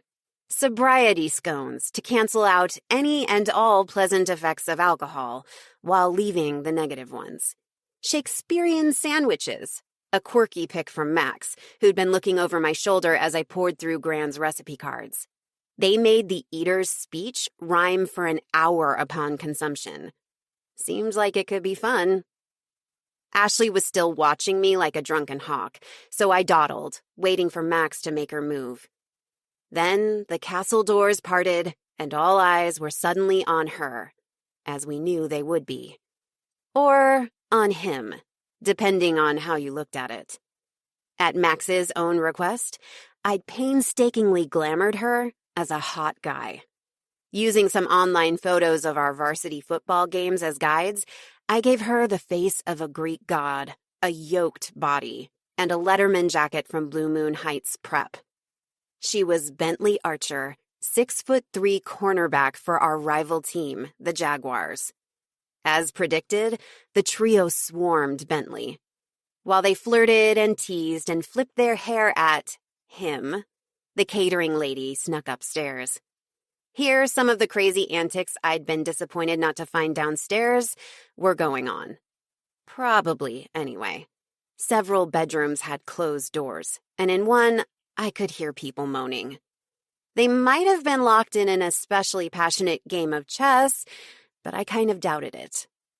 Other bedrooms were open as chill spaces, with scented candles and soft mood music playing. In one of these, a spin the champagne bottle make-out dare game did seem to be in progress, though in another, people were just lounging around on a king bed watching YouTube. I couldn't find spells that wrecked mood music and lighting, so I'd had to make them up on the spot, like Gran did sometimes when a spell went wonky on her. I stood in a candlelit bathroom and whispered aloud, "To annoy my adversary, get the music moving faster. Marches from the military are a chill-out space disaster." The battle hymn of the Republic blared from the speakers in every room upstairs, followed by a collective boo from the partygoers. I smiled. One more. When the moon is just a crescent, she is barely luminescent, I began, conjuring a neon green ball that glowed in the mirror as I scrambled to come up with the next line. Lest you need antidepressants, light the whole house with fluorescence? Okay, so my rhymes could use some polish. Nonetheless, the bathroom went from candlelit cozy to more of a blinding school classroom on Monday morning vibe. I could see in the mirror how deep my fake wrinkles were. Hey, I was doing it.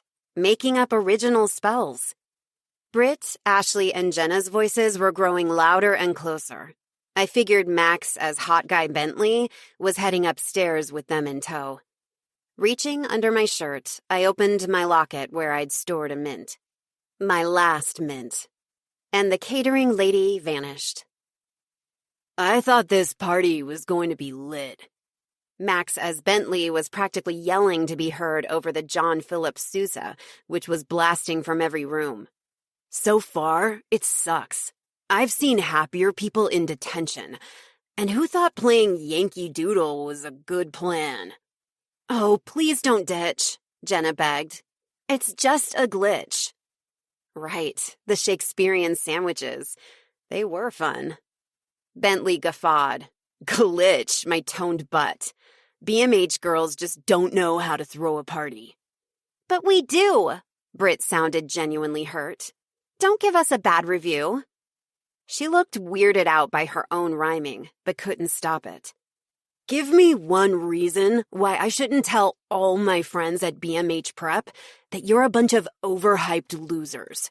I'll give you one, Ashley said in a sultry tone. We're not done. Let's have some fun. She lurched drunkenly toward him, lunging for his lips, but Max, as hot guy, pushed her away.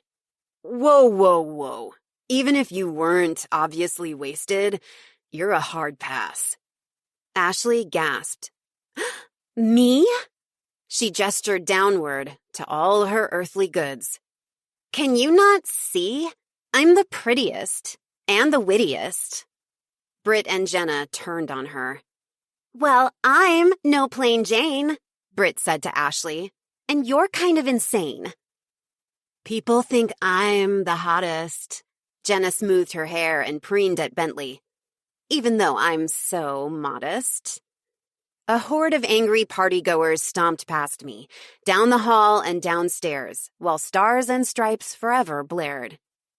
Rock hard pass on all three of you thirsty idiots, Bentley said, ignoring their whiny protests. There's only one girl at Blue Moon High I'm interested in. Whoa, Max was going off script.